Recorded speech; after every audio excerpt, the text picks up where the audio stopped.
Hello guys, कैसे हैं आप सब लोग। सोल हीलर की एपिसोड 21 के साथ हाजिर हूं। तो लास्ट एपिसोड के एंड पे हमने देखा था मिस जोंग और लू चेन दोनों ही गली में चलते हुए जा रहे होते हैं कि उसी वक्त उन्हें सामने भीड़ दिखाई देती है। तो वहाँ पर एक शॉप ओनर अपने पास एक बड़े से येलो एसेंस स्टोन को रख कर खड़ा होता है और उसकी कीमत 30,000 गोल्ड कॉइंस बता रहा होता है। मिस जोंग और लू चेन भी उसी सारे मजमे में जाकर खड़े हो जाते हैं और उस बड़े पत्थर की तरफ देखते हैं। मिस जोंग कहती है ये क्रिस्टल तो बहुत ज्यादा बड़ा है। लू चेन उससे पूछता है ये येलो एसेंस क्रिस्टल क्या होता है और इसका क्या करते हैं, इतना महंगा क्यों है। मिस जोंग उसे येलो एसेंस स्टोन के बारे में बताती है। वो उसे कहती है इसके बहुत सारे इस्तेमाल हैं, तुम इससे एक स्पिरिट वेपन को रिफाइन कर सकते हो। इसके अलावा इसको मेडिसिन में भी यूज किया जाता है, या फिर अगर तुम्हें फॉर्मेशंस बनानी है तो फॉर्मेशंस को बनाने के लिए भी स्पिरिट स्टोन्स को यूज किया जाता है, क्योंकि स्पिरिट स्टोन्स के अंदर बहुत सारी एनर्जी होती है। मैंने काफी सारे येलो स्टोन्स को देखा है, लेकिन अपनी जिंदगी में पहली बार इतने बड़े येलो स्टोन को देख रही हूँ, इसी वजह से इसकी कीमत बहुत ज्यादा है। लू चेन भी इसकी तरफ देखता है और कहता है तो इसका मतलब इस बड़े से क्रिस्टल से हम लोग अपने लिए एक स्पिरिट वेपन बना सकते हैं। तो यहीं पर स्टूडेंट लियू की एंट्री होती है। स्टूडेंट लियू वहाँ पर आता है तो सारे लोग उसे देखकर बहुत ज्यादा खुश होते हैं, स्पेशली लड़कियां, क्योंकि वो काफी ज्यादा हैंडसम है। स्टूडेंट लियू वहाँ पर आती है, सभी से कहता है ठीक है मैं तुम्हें 30,000 गोल्ड कॉइंस देने को तैयार हूँ, अब ये येलो स्टोन मेरा हुआ। लू चेन उसकी तरफ देखने के बाद कहता है अब ये बंदा यहाँ पर क्या कर रहा है। स्टूडेंट लियू मुस्कुराते हुए चेहरे के साथ आगे बढ़ता है और शॉपकीपर से कहता है मैं तुम्हें इस स्टोन के 30,000 गोल्ड कॉइंस देने को तैयार हूँ, क्या मैं इसे ओपन कर सकता हूँ। मिस जोंग भी उसकी तरफ देखती है और कहती है जरा इस लड़के की तरफ तो देखो लू चेन, ये कितना ज्यादा यंग है, लेकिन फिर भी इसकी बॉडी के ऊपर जो बैज लगा हुआ है वो एक सेकंड ग्रेड के वेपन मास्टर का बैज है। लू चेन उसे कहता है स्पिरिट वेपन मास्टर, अब ये क्या होता है। ये सेकंड ग्रेड का बैज, इसके बारे में मुझे बताओ। सिस्टर जोंग उसे स्पिरिट वेपन मास्टर के बारे में बताती है। वो उसे कहती है तुमने सोल हीलर के बारे में तो सुना होगा, सोल हीलर एक स्पेशल कैटेगरी है, उसी तरह स्पिरिट वेपन मास्टर ये भी एक स्पेशल कैटेगरी है और ये स्पेशल कैटेगरी में सेकंड रैंक पर है, यानी कि इसकी स्ट्रेंथ काफी ज्यादा है और ये अपनी एनर्जी को यूज करते हुए एक स्पेशल वेपन को फोर्ज कर सकता है। जिस तरह एक सोल हीलर के बारे में कहा जाता है कि वो एक मुर्दा को भी जिंदा कर सकता है अपनी हीलिंग एबिलिटीज को यूज करते, उसी तरह एक वेपन मास्टर अपने हाथ में किसी भी क्रिस्टल को लेने के बाद उससे एक बहुत ही हाई ग्रेड के स्पिरिट वेपन को बना सकता है। तो जहाँ तक कहा जाता है कि अगर किसी स्पिरिट मास्टर का लेवल 9 होगा तो किसी स्पिरिट स्टोन के अंदर से एक स्पिरिट वेपन को बनाएगा तो वो बहुत ज्यादा पावरफुल होता है, जो कि स्काइज को भी चीर सकता है। लू चेन स्टूडेंट लियू की तरफ देखकर सोच रहा होता है लेकिन ये बंदा यहाँ पर क्या कर रहा है। मुझे याद है कि ये सिस्टर जीरू के साथ मार्शल आर्ट्स अकेडमी जाने वाला था और ये तो पहले से मार्शल आर्ट्स अकेडमी का स्टूडेंट है, फिर ये ली सिटी में क्या कर रहा है। मिस जोंग कहती है मुझे इसके बारे में नहीं पता कि ये कहाँ से है और इसकी फैमिली बैकग्राउंड क्या है। यहीं पर जियान आगे बढ़ती है और उसे कहती है मुझे इसके बारे में पता है, ये लियू फैमिली का यंग मास्टर है जो कि इंपीरियल सिटी में रहते हैं। मिस जोंग उसे कहती है सिस्टर तुम्हें इसके बारे में कैसे पता है, ये वाकई में इंपीरियल सिटी में रहता है और ये लियू फैमिली का यंग मास्टर है, इसका मतलब इसकी फैमिली बैकग्राउंड तो बहुत ज्यादा टफ है। सिस्टर जियान उसे लियू फैमिली के बारे में बताती है। वो उसे कहती है लियू फैमिली इंपीरियल पैलेस में इकलौती नोबल फैमिली है जो कि काफी ज्यादा पावरफुल है। यहाँ तक कि हमारी जोंग फैमिली, जब हमारे फादर जिंदा थे तब हमारी जोंग फैमिली काफी ज्यादा पावरफुल थी, लेकिन हमारी जोंग फैमिली इनकी लियू फैमिली के सामने कुछ भी नहीं। सिस्टर जियान उसे कहती है इस लड़के का नाम लियू शेंग है और इसका टैलेंट काफी ज्यादा अच्छा है और काफी पावरफुल भी है, लेकिन ये बहुत ज्यादा केयरलेस है, इसे अपने आसपास किसी चीज की भी फिक्र नहीं होती, बिल्कुल एक बिगड़े हुए नवाबजादे की तरह है। अभी इसकी कल्टीवेशन 3rd लेवल पर है और ये अपनी स्पिरिट वेपन की मास्टरी में 2nd रैंक पर है। सिस्टर जियान उनसे कहती है अगर ये लड़का एक 2nd ग्रेड का स्पिरिट वेपन मास्टर नहीं होता तो मार्शल अकेडमी वालों ने इस लड़के को कब का निकाल दिया होता, क्योंकि ये कभी भी किसी चीज को सीरियसली नहीं लेता। साथ ही सिस्टर जियान अपनी बहन और लू चेन को बताती है कि ये वाला येलो एसेंस का स्टोन, ये जो काफी बड़ा स्टोन तुम्हें दिखाई दे रहा है, ये पिछले कई सालों से यहीं पर है और मैं इसे कितने अरसे से देख रही हूँ, लेकिन कोई भी इसको खरीदने को तैयार नहीं है क्योंकि इस येलो एसेंस स्टोन के अंदर कोई भी पावर नहीं निकल रही, इसीलिए सभी को लगता है कि ये एक फेक स्टोन है और इसके अंदर से कुछ भी नहीं निकलेगा। क्योंकि कुछ अर्सा पहले कुछ एक्सपर्ट्स यहाँ पर आए थे और उन्होंने इस स्टोन को चेक करने के बाद कहा था कि ये एक वेस्टेड स्टोन है, इसके अंदर कुछ भी स्पेशल एबिलिटीज नहीं है, ये सिर्फ एक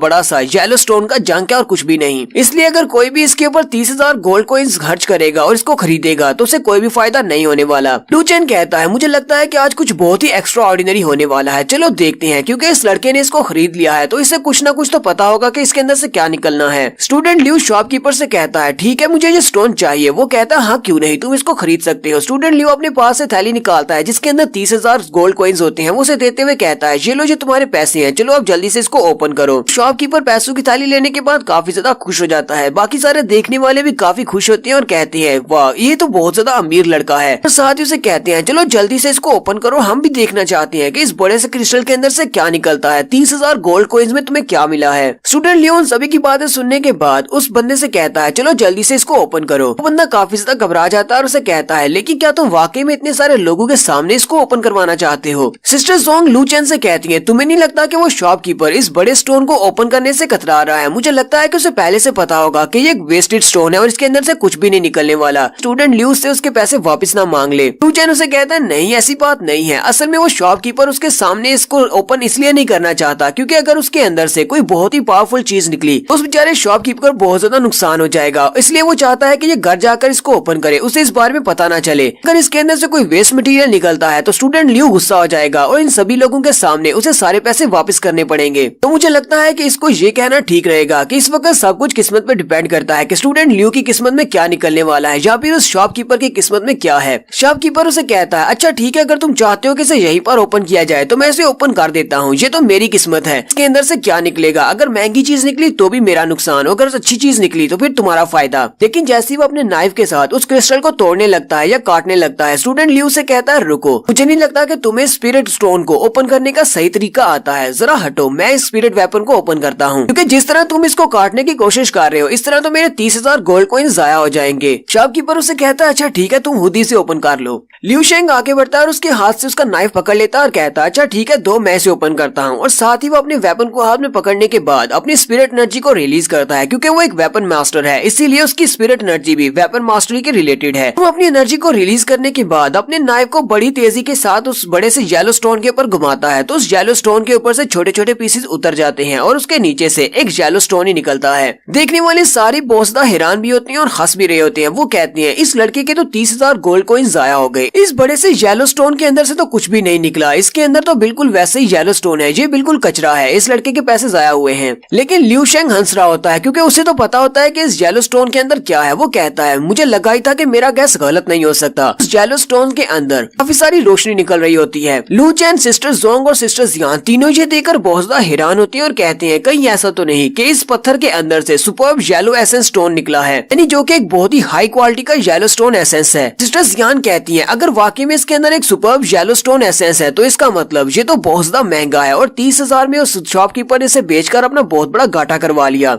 ल्यू शेंग भी इस बात से काफी ज्यादा खुश होता है और कहता है, मैंने ऐसे ही सोचा था कि इसके अंदर से एक ट्रू एसेंस निकलेगा, वाकई में इसके अंदर से स्पिरिट वेपन की ट्रू एसेंस निकली है। शॉपकीपर पीछे की तरफ गिर जाता है और कहता है, ये क्या हो गया, मैंने तो अपने ही पैरों पर कुल्हाड़ी मार ली, मैंने इसे 30,000 गोल्ड को इसमें बेच दिया, जबकि ये तो बहुत ज्यादा महंगा है। यहाँ पर जितने भी लोग खड़े होते हैं वो सारी भागते हुए आगे बढ़ते हैं और ल्यू शेंग से कहते हैं, ये येलो एसेंस स्टोन हमें बेच दो। उसे एक कहता है, मुझसे 40,000 गोल्ड कॉइन्स ले लो। एक उसे कहता है, नहीं तुम मुझसे 60,000 ले लो। एक तो 1 लाख तक देने को तैयार होता है। वो उसे कहता है, ये स्टोन हमें दे दो, ये बहुत ज्यादा महंगा और अच्छा है। ल्यू शेंग की नजर जियांग पर पड़ती है, वो भागते हुए उसके पास चला जाता है और कहता है, जियांग तुम यहाँ पर क्या कर रही हो। मिस्टर जियांग जल्दी से पीछे की तरफ मुड़ जाती है और उनसे कहती है, यहाँ पर शो खत्म हो चुका है, चलो जल्दी से वापस चलते हैं। स्टूडेंट ल्यू भागता हुआ उसके सामने आकर खड़ा हो जाता है और कहता है, जियांग तुम कहाँ पर जा रही हो, जरा मेरे लिए रुको तो सही, तुम अब मुझे पहचान भी नहीं रही, मैं तुम्हारा बचपन का दोस्त ल्यू शेंग हूँ। साथ ही उसने उसका हाथ भी पकड़ा होता है। सिस्टर जियांग उसे कहती है, मेरा हाथ छोड़ो, मैं तुम्हें नहीं जानती। साथ ही वो लू चैन और अपनी बहन से कहती है, जोंगली, लू चैन चलो यहाँ से चलते हैं। ल्यू शेंग जैसे लू चैन का नाम सुनता है वो उसकी तरफ घूर कर देखता है और उसे कहता है, लू चैन तुम यहाँ पर क्या कर रहे हो, जबकि लू चैन भी उसे वहाँ पर देखकर जरा भी खुश नहीं होता। सिस्टर जियांग उन दोनों से कहती है, क्या तुम दोनों एक दूसरे को पहले से जानते हो। लू चैन कहता है, नहीं मैं इसको नहीं जानता। ल्यू शेंग कहता है, हाँ मैं इस लड़के को जानता हूँ, ये तो एक बहुत बड़ा कचरा है। वो दोनों ही बहनें लू चैन की तरफ देखती हैं। लू चैन कहता है, मैं इनको क्या जवाब दूं। तो ल्यू शेंग आगे बढ़ता है और सिस्टर जियान और जोंग दोनों को ये बात बता देता है कि वो वुलिंग काउंटी में गया था जहाँ पर ये लड़का रहता है और ये लू फैमिली का हिस्सा था। वहाँ पर उनके एंगेजमेंट को तड़वाने के लिए ये उनके साथ गया था। सिस्टर जियान लू चैन से पूछती है, अब ये जीरू कौन है। ल्यू शेंग उन्हें बताता है कि जीरू इसकी गर्लफ्रेंड है, वो जी फैमिली की यंग मिस है और उसके साथ इसकी एंगेजमेंट हुई थी। उसी एंगेजमेंट को कैंसिल करवाने के लिए जी फैमिली वालों ने मुझे वहाँ पर इन्वाइट किया था। इस जियान उसे कहती है, ल्यू शेंग तुम तो बहुत ज्यादा बुरे हो, तुम इस लड़के की एंगेजमेंट कैंसिल करवाने के लिए वुलिंग काउंटी में गए थे। शेंग आगे बढ़ता और कहता है, ये क्या, मैंने तो ये सारी बात लू चैन के लिए बताई थी, लेकिन इसने तो इसका गलत मतलब ले लिया। वो आगे बढ़ता और कहता है, नहीं तुम गलत समझ रही हो, फिर वो एक बहुत ही टैलेंटेड लड़की है और वो मार्शल अकेडमी में एडमिशन लेने वाली थी, इसीलिए मैं वहाँ पर उसको रिक्रूट करने के लिए गया था। मैं वहाँ पर स्पेशली इन दोनों के एंगेजमेंट को तड़वाने के लिए नहीं गया था। मैं दोनों लवर्स के दरमियान में कैसे आ सकता हूँ। सिस्टर जियान उसे कहती है, ल्यू शेंग ये तुम किस तरह की हरकतें कर रहे हो, तुम अच्छी तरह से जानते हो कि हम दोनों ही मार्शल अकेडमी के स्टूडेंट रह चुके हैं और बचपन में हम दोनों काफी अच्छे दोस्त थे, लेकिन अब ये बात बदल चुकी है क्योंकि अब मैं मार्शल अकेडमी की टीचर हूँ और तुम मार्शल अकेडमी में अभी भी एक स्टूडेंट हो और क्योंकि मैं तुमसे काफी ज्यादा स्ट्रॉन्ग हूँ इसलिए मुझे तुम्हारे साथ कोई भी रिलेशन नहीं रखना। फिर वो अपनी बहन और लू चेन से कहती है चलो यहाँ से चलते हैं। वो दोनों वहाँ से चल पड़ते हैं। जबकि उनके चले जाने के बाद लिू शेंग उन्हीं की तरफ देख रहा होता है और कहता है जियान तुम्हें ये बात अच्छी तरह से पता होनी चाहिए कि मैंने तुम्हें अपने लिए चूज किया है और तुम ही मेरी वाइफ बनोगी। ये बात ठीक है कि फिलहाल के लिए मेरी कल्टीवेशन काफी ज्यादा कम है लेकिन मैं तुम्हारे लिए अपने आप को स्ट्रॉन्ग बनाऊंगा और इतना ज्यादा स्ट्रॉन्ग बनाऊंगा कि एक दिन तुम खुद ही कहोगे कि ठीक है मुझसे शादी कर लो। इस सीरीज के विलेन को दिखाया जाता है तो सीरीज का विलेन अपने बिस्तर पर दो लड़कियों के साथ आराम से लेटा होता है। तो ये विलेन मो चैंग का भाई है। मो चैंग तो आपको याद होगा कि जोंग का फियांसे, वो फैमिली का यंग मास्टर, तो ये उससे बड़ा भाई है। इसका नाम मोजी है। तो मोजी अपने बिस्तर पर लेटा होता है। उसके पास एक नौकर आता है और उसे इस बारे में बताता है। उसे कहता है सर ली सिटी में जोंग फैमिली के 30% स्टोर्स के ऊपर हम लोगों ने कब्जा कर लिया है और उन्हें इस बारे में पता नहीं चलेगा कि ये सब कुछ हमने किया है। मोजी उसे कहता है तुमने बहुत ही अच्छा काम किया, ये तो बहुत ही अच्छा हो गया। वो नौकर काफी ज्यादा घबराकर मोजी से कहता है यंग मास्टर अगर हमारे थर्ड यंग मास्टर को इस बारे में पता चल गया तो मुझे नहीं लगता कि उन्हें ये बात पसंद आएगी। वो काफी ज्यादा गुस्सा हो जाएंगे क्योंकि वो मिस जोंग ली को काफी ज्यादा पसंद करते हैं और उनसे शादी करना चाहते हैं। मोजी उठकर खड़ा हो जाता है और अपने नौकर से कहता है तुम्हें परेशान होने की जरूरत नहीं है। हमारी फैमिली और जोंग फैमिली के दरमियान में एक मैरिज कॉन्ट्रैक्ट है। उनके फादर ने मरने से पहले कहा था कि हमारी फैमिली में और उनकी फैमिली के दरमियान में एक शादी होगी, लेकिन उन्होंने ये नहीं बताया था कि वो शादी मेरे छोटे भाई और उसकी छोटी बहन के दरमियान में होगी या फिर मेरे दरमियान में और उसकी बड़ी बहन जियान के दरमियान में होगी। जबकि जोंग फैमिली की हालत बहुत ज्यादा खराब हो चुकी है तो मुझे नहीं लगता कि उनके पास ये ऑप्शन है कि वो कुछ चूज कर सके। मुझे उसकी बड़ी बहन जियान बहुत ज्यादा पसंद है और मैं उसके साथ शादी करके रहूंगा। मोजी अपने बिस्तर की तरफ देखते हुए कहता है चाहे कुछ भी हो जाए आज या कल उस कुतिया को मेरे बिस्तर पर आना ही पड़ेगा। उसके बाद देखना मैं उसको एक अच्छा सबक सिखाऊंगा। कितने अरसे से मैं उसके ऊपर ट्राई मारने की कोशिश कर रहा हूँ लेकिन वो मेरे हाथ नहीं लग रही। तो नेक्स्ट ही हमारा जोंग फैमिली का दिखाया जाता है। जोंग फैमिली में जियान और उसकी बहन दोनों ही अपनी कुर्सी पर बैठे होते हैं जबकि उनके साथ लू चैन और लिू शेंग भी वहीं पर होता है। सिस्टर जियान उसे कहती है लिू शेंग तुम यहाँ पर क्या कर रहे हो और हमारी जोंग फैमिली में और कितने अरसे तक रुकने वाले हो, अब जल्दी से अपने घर क्यों नहीं चले जाते। लिू शेंग आगे से रोना शुरू कर देता है और उसे कहता है ये तुम कैसी बातें कर रही हो, क्या तुम हमारी पुरानी दोस्ती को भूल चुकी हो जब हम दोनों ही मार्शल अकेडमी के स्टूडेंट हुआ करते थे। मैंने अपने सारे अच्छे दिनों को भुला दिया है। अब जबकि मैं तुम्हारे ली सिटी में आया हूँ तो क्या तुम मुझे अपने घर पर रुकने के लिए नहीं कह सकती। जबकि सिस्टर जियान भी साथ साथ शर्मा भी रही होती है और साथ ही गुस्से के साथ उसे कहती है चलो जल्दी से यहाँ से भाग जाओ, मैं तुम्हें अपने घर में रुकने नहीं दूंगी। जबकि उसकी छोटी बहन ये सब कुछ सुनकर हंस रही होती है क्योंकि उसे पता है कि इन दोनों के बीच में कुछ तो चक्कर चल रहा है। इसी वक्त एक नौकर अंदर आता है और उसे कहता है फर्स्ट लेडी हमारे ग्रैंड एल्डर और उनके साथ दूसरे एल्डर जो कि हमारे व्हाइट क्लाउड सिटी से आए हैं वो यहाँ पर आपसे मिलने के लिए आ रहे हैं। सिस्टर जियान उसे कहती है ठीक है उनको अंदर भेज दो, लेकिन वो इतनी जल्दी यहाँ पर क्या करने के लिए आ गए हैं। मैंने सारे एल्डर्स की मीटिंग बुलाई थी, वो लोग पहले ही यहाँ पर आ गए। ग्रैंड एल्डर उनके साथ एक दूसरे एल्डर होते हैं वो अंदर आ जाते हैं। सिस्टर जियान उनसे कहती है ग्रैंड एल्डर मैंने आप लोगों को कहा था कि आज मीटिंग नहीं होनी, मैंने तो कुछ दिन के बाद ये मीटिंग रखी थी, जब सारे एल्डर्स यहाँ पर होंगे तब हम लोग इस मसले को डिस्कस करेंगे, लेकिन आप लोग जल्दी आ गए हैं। व्हाइट क्लाउड सिटी में कुछ बुरा हुआ है जो डिस्कस करने के लिए अब यहाँ पर आए हैं। ग्रैंड एल्डर भी वहीं पर आकर बैठ जाते हैं और उसे कहते हैं नहीं मेरे व्हाइट क्लाउड सिटी में तो कुछ भी नहीं हुआ, लेकिन मैंने सुना है कि ली सिटी में हमारी जितनी भी शॉप्स थी वो सारी की सारी दूसरी फैमिलीज के कब्जे में है। हमारी जोंग फैमिली बहुत ज्यादा डिक्लाइन में चली गई है। तो एक ग्रैंड एल्डर होने के नाते मैं वहाँ पर व्हाइट क्लाउड सिटी में मजे से कैसे बैठ सकता हूँ। मैं अपनी फैमिली के इश्यूज को सुलझाने के लिए यहाँ पर आया हूँ। सिस्टर जियान उनसे कहती है एल्डर ये बात मैं अच्छी तरह से जानती हूँ कि आप दोनों के जहन में क्या चल रहा है। आप हमारी फैमिली को काट ऑफ करना चाहते हैं या फिर फैमिली के ऊपर कब्जा करना चाहते हैं, लेकिन मैंने आपसे कहा था कि हम इस सभी के बारे में बात करेंगे अपनी फैमिली मीटिंग में। जब सारे एल्डर्स यहाँ पर होंगे हम लोग वोटिंग करवाएंगे अपने फैमिली हेड की पोजीशन के लिए। ग्रेट एल्डर उसे कहते हैं कभी जोंग फैमिली एक बहुत ही पावरफुल फैमिली हुआ करती थी और हमारा बिजनेस यहाँ पर ली सिटी में और व्हाइट क्लाउड सिटी में फैला हुआ था, लेकिन जब से तुम यहाँ पर पोजीशन पे बैठी हो लीडर की पोजीशन पे तब से ये बिजनेस बहुत ज्यादा डिक्लाइन में चला गया है और हमारी फैमिली की हालत बहुत ज्यादा बुरी हो चुकी है। सिस्टर जोंगली उसे कहती है क्या तुम्हें इस बारे में नहीं पता कि हमारी फैमिली की ये सब कुछ हालत किस लिए हुई है। जैसी वो उसका नाम लेने लगती है उसकी बहन जियान उसे चुप करवा देती है और कहती है तुम शांत रहो मुझे बात करने दो। सिस्टर जियान उन एल्डर से कहती है तो एल्डर्स आप लोग क्या चाहते हैं कि हमें यहाँ पर क्या करना चाहिए अपनी फैमिली को सुधारने के लिए। ग्रैंड एल्डर उसे कहते हैं मुझे लगता है कि इस वक्त हालात कुछ ऐसे हैं कि तुम्हारे जैसे नाजुक कंधों के ऊपर फैमिली का भार नहीं डालना चाहिए क्योंकि तुम इस फैमिली का बोझ नहीं उठा सकती, तुम अभी बहुत ज्यादा यंग हो और मेरे पास एक बहुत ही अच्छा रास्ता है अपनी फैमिली को इस सारी मुश्किल से निकालने का, इसलिए हम लोग चाहते हैं जैसा हम कहते हैं वैसे ही करो। के साथ वाले एल्डर कहते हैं जैसा कि ग्रैंड एल्डर ने कहा है कि उनके पास फैमिली को बचाने का एक बहुत ही अच्छा तरीका है, लेकिन फैमिली को बचाने के लिए उनके पास पावर होनी चाहिए, इसलिए मैं यहाँ पर यही सुजेस्ट करूंगा कि ग्रैंड एल्डर तुम्हारी पोजीशन को रिप्लेस करें और उन्हें फैमिली का हेड बना दिया जाए। बाकी के जितने भी एल्डर्स हैं वो सारे भी इस बात को एक्सेप्ट करेंगे करेंगे क्योंकि हमारे ग्रैंड एल्डर पहले से ये ग्रैंड एल्डर हैं। सिस्टर जियान काफी गुस्सा हो जाती है और गुस्से के साथ खड़ी हो जाती है और उनसे कहती है, लगता है कि आप सभी लोग यहाँ पर मौके का फायदा उठाने की कोशिश कर रहे हैं। उसी वक्त मौजी अंदर आता है और कहता है, कौन यहाँ पर मौके का फायदा उठा रहा है। मौजी उसे कहता है, लगता है कि मेरी जान बहुत बड़ी मुश्किल में है, अगर तुम चाहो तो मैं तुम्हारी हेल्प कर सकता हूँ और तुम्हें इस मुश्किल से निकाल सकता हूँ। सिस्टर जियान उसे कहती है, अब तुम यहाँ पर क्या करने के लिए आए हो? मेरे पास पहले ही बहुत सारी मुश्किलें हैं, तुम यहाँ पर आकर मेरी मुश्किल को बढ़ाओ मत। मौजी आगे बढ़ता है और उसे कहता है, तुम्हें पता है कि तुम्हारे फादर यानी कि मास्टर जोंग ने हम दोनों फैमिलीज के दरमियान में एक मैरिज कॉन्ट्रैक्ट का कहा था, इसलिए मैं यहाँ पर एक मैरिज प्रपोजल के साथ आया हूँ, अपनी फैमिली को रिप्रेजेंट कर रहा हूँ। सिस्टर जियान उसे कहती है, नहीं, मैं उस मैरिज कॉन्ट्रैक्ट को नहीं मानती। हमारे सारे एल्डर्स ने मिलकर एक मैरिज कॉन्ट्रैक्ट का प्रस्ताव रखा था, लेकिन अब जबकि हमारी फैमिली की हालत बहुत ज्यादा खराब हो चुकी है तो मुझे लगता है कि उस मैरिज कॉन्ट्रैक्ट को भी खत्म कर देना चाहिए। मौजी जल्दी से आगे बढ़ता है और उसे कहता है, तुम्हें यहाँ पर ये सब कुछ बर्दाश्त करने की जरूरत नहीं है, चुपचाप मुझसे शादी कर लो और मेरे साथ रहो, खाओ पियो और ऐश करो, तुम्हें कोई भी मसला नहीं होगा।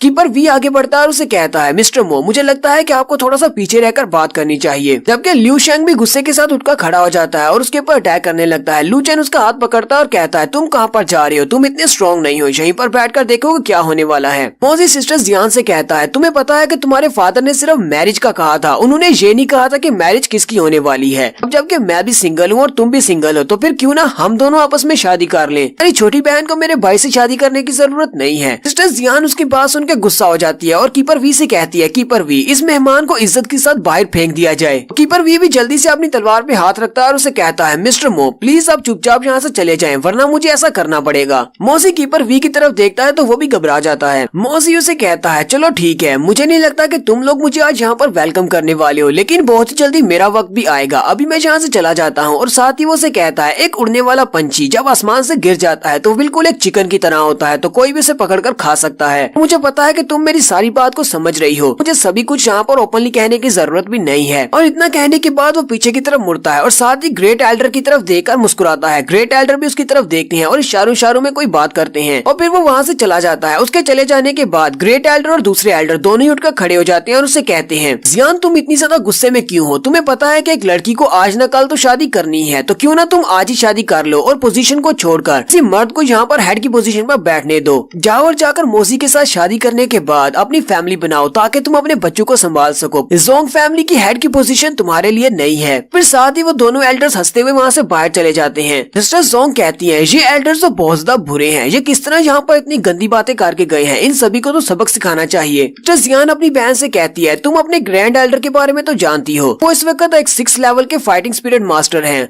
वही नहीं, इस वक्त मौजी भी उनके साथ मिला हुआ है। मुझे लगता है कि इन दोनों ने आपस में कोई डील की है। मौजी भी काफी ज्यादा स्ट्रॉन्ग है और मुझे नहीं लगता कि हम लोग मो फैमिली का मुकाबला कर सकते हैं। हमारी हालत पहले से खराब है। लू चैन और ल्यू शेंग वो दोनों ही बड़े चुपचाप वहाँ पर बैठे होते हैं। तो नेक्स्ट सीन हमारा मो फैमिली का दिखाया जाता है। ग्रैंड एल्डर वहाँ से अपनी जोंग फैमिली से निकलने के बाद मो के पास चले जाते हैं। वो मौजी के पास ही बैठे होते हैं। ग्रेट एल्डर से कहते हैं, मिस्टर मो, मुझे लगता है कि जिस तरह के हालात हैं, जियान इतनी आसानी से इस बात के लिए नहीं मानने वाली। क्या तुम्हें वाकई में लगता है कि मुझे जोंग फैमिली के हेड की पोजीशन मिल सकती है? मौसी उसे कहता है, तुम्हें इतना ज्यादा डर क्यों लग रहा है? हमने उस फैमिली को चारों तरफ से घेर लिया हुआ है, यानी कि उस फैमिली का बहुत बड़ा नुकसान करवा दिया और इस वक्त वो लोग बहुत बड़े घाटे में हैं। बहुत ही जल्दी जोंग फैमिली तुम्हारे हाथों में गिरने वाली है और वो लड़की मेरे हाथों में होगी। मौसी उसे कहता है, ग्रैंड एल्डर, तुम उन सभी से काफी ज्यादा अलग हो, इसीलिए मैं तुम्हारा साथ दे रहा हूँ और मेरी मो फैमिली तुम्हें बैक सपोर्ट दे रही है एल्डर की पोजीशन के लिए, तो तुम्हें घबराने की जरूरत नहीं है। बहुत ही जल्दी अपनी फैमिली के तुम लीडर बनोगे। ग्रैंड एल्डर उसे कहते हैं, लेकिन मुझे अभी भी इस बात का डर है, अगर जियान अपनी कुर्सी से नहीं हटती और उसे इस बारे में पता चल जाता है कि उसके माल को किसने लूटा है, कैंडिडेट्स को किसने भेजा था, तो फिर बाकी के सारे एल्डर्स मेरे खिलाफ हो जाएंगे। मौसी उसे कहता है, तो फिर मेरे पास तुम्हारे लिए एक और आइडिया है। ग्रैंड एल्डर से कहता है, जियान की छोटी बहन, उसकी कल्टीवेशन इतनी ज्यादा हाई नहीं है, वो आगे से फाइट बैक भी नहीं कर सकेगी, तुम उसे रास्ते से हटा दो। ग्रैंड एल्डर से कहते हैं, ठीक है, तुमने बिल्कुल ठीक कहा। और रात का वक्त का सीन दिखाया जाता है। रात के वक्त बैंडिट्स का थर्ड बॉस वहाँ पर आता है। ग्रैंड एल्डर ने थर्ड बॉस को यहाँ पर जोंगली को मारने के लिए भेजा है। वो जोंगली के कमरे में चला जाता है और उसके बिस्तर के पास खड़े होकर कहता है, यंग मिस, मैंने तुमसे कहा था ना कि मैं तुम्हारे साथ मजे करूंगा। देखो मैं आज यहाँ पर वापस आ गया हूँ तुम्हारे साथ मजे करने के लिए। लेकिन जैसे ही वो आगे बढ़ने लगता है उसी वक्त पीछे से बेलें निकलती हैं और उन बेलों के साथ लू चैन उस थर्ड बॉस को वहीं पर पकड़ लेता है। और थर्ड बॉस भी काफी ज्यादा हैरान हो जाता है और कहता है अब यहाँ पर हो क्या रहा है, ये लोग कहाँ से आ गए। थर्ड बॉस लू चैन से कहता है तुम्हें इस बारे में कैसे पता चला कि मैं यहाँ पर आने वाला हूँ।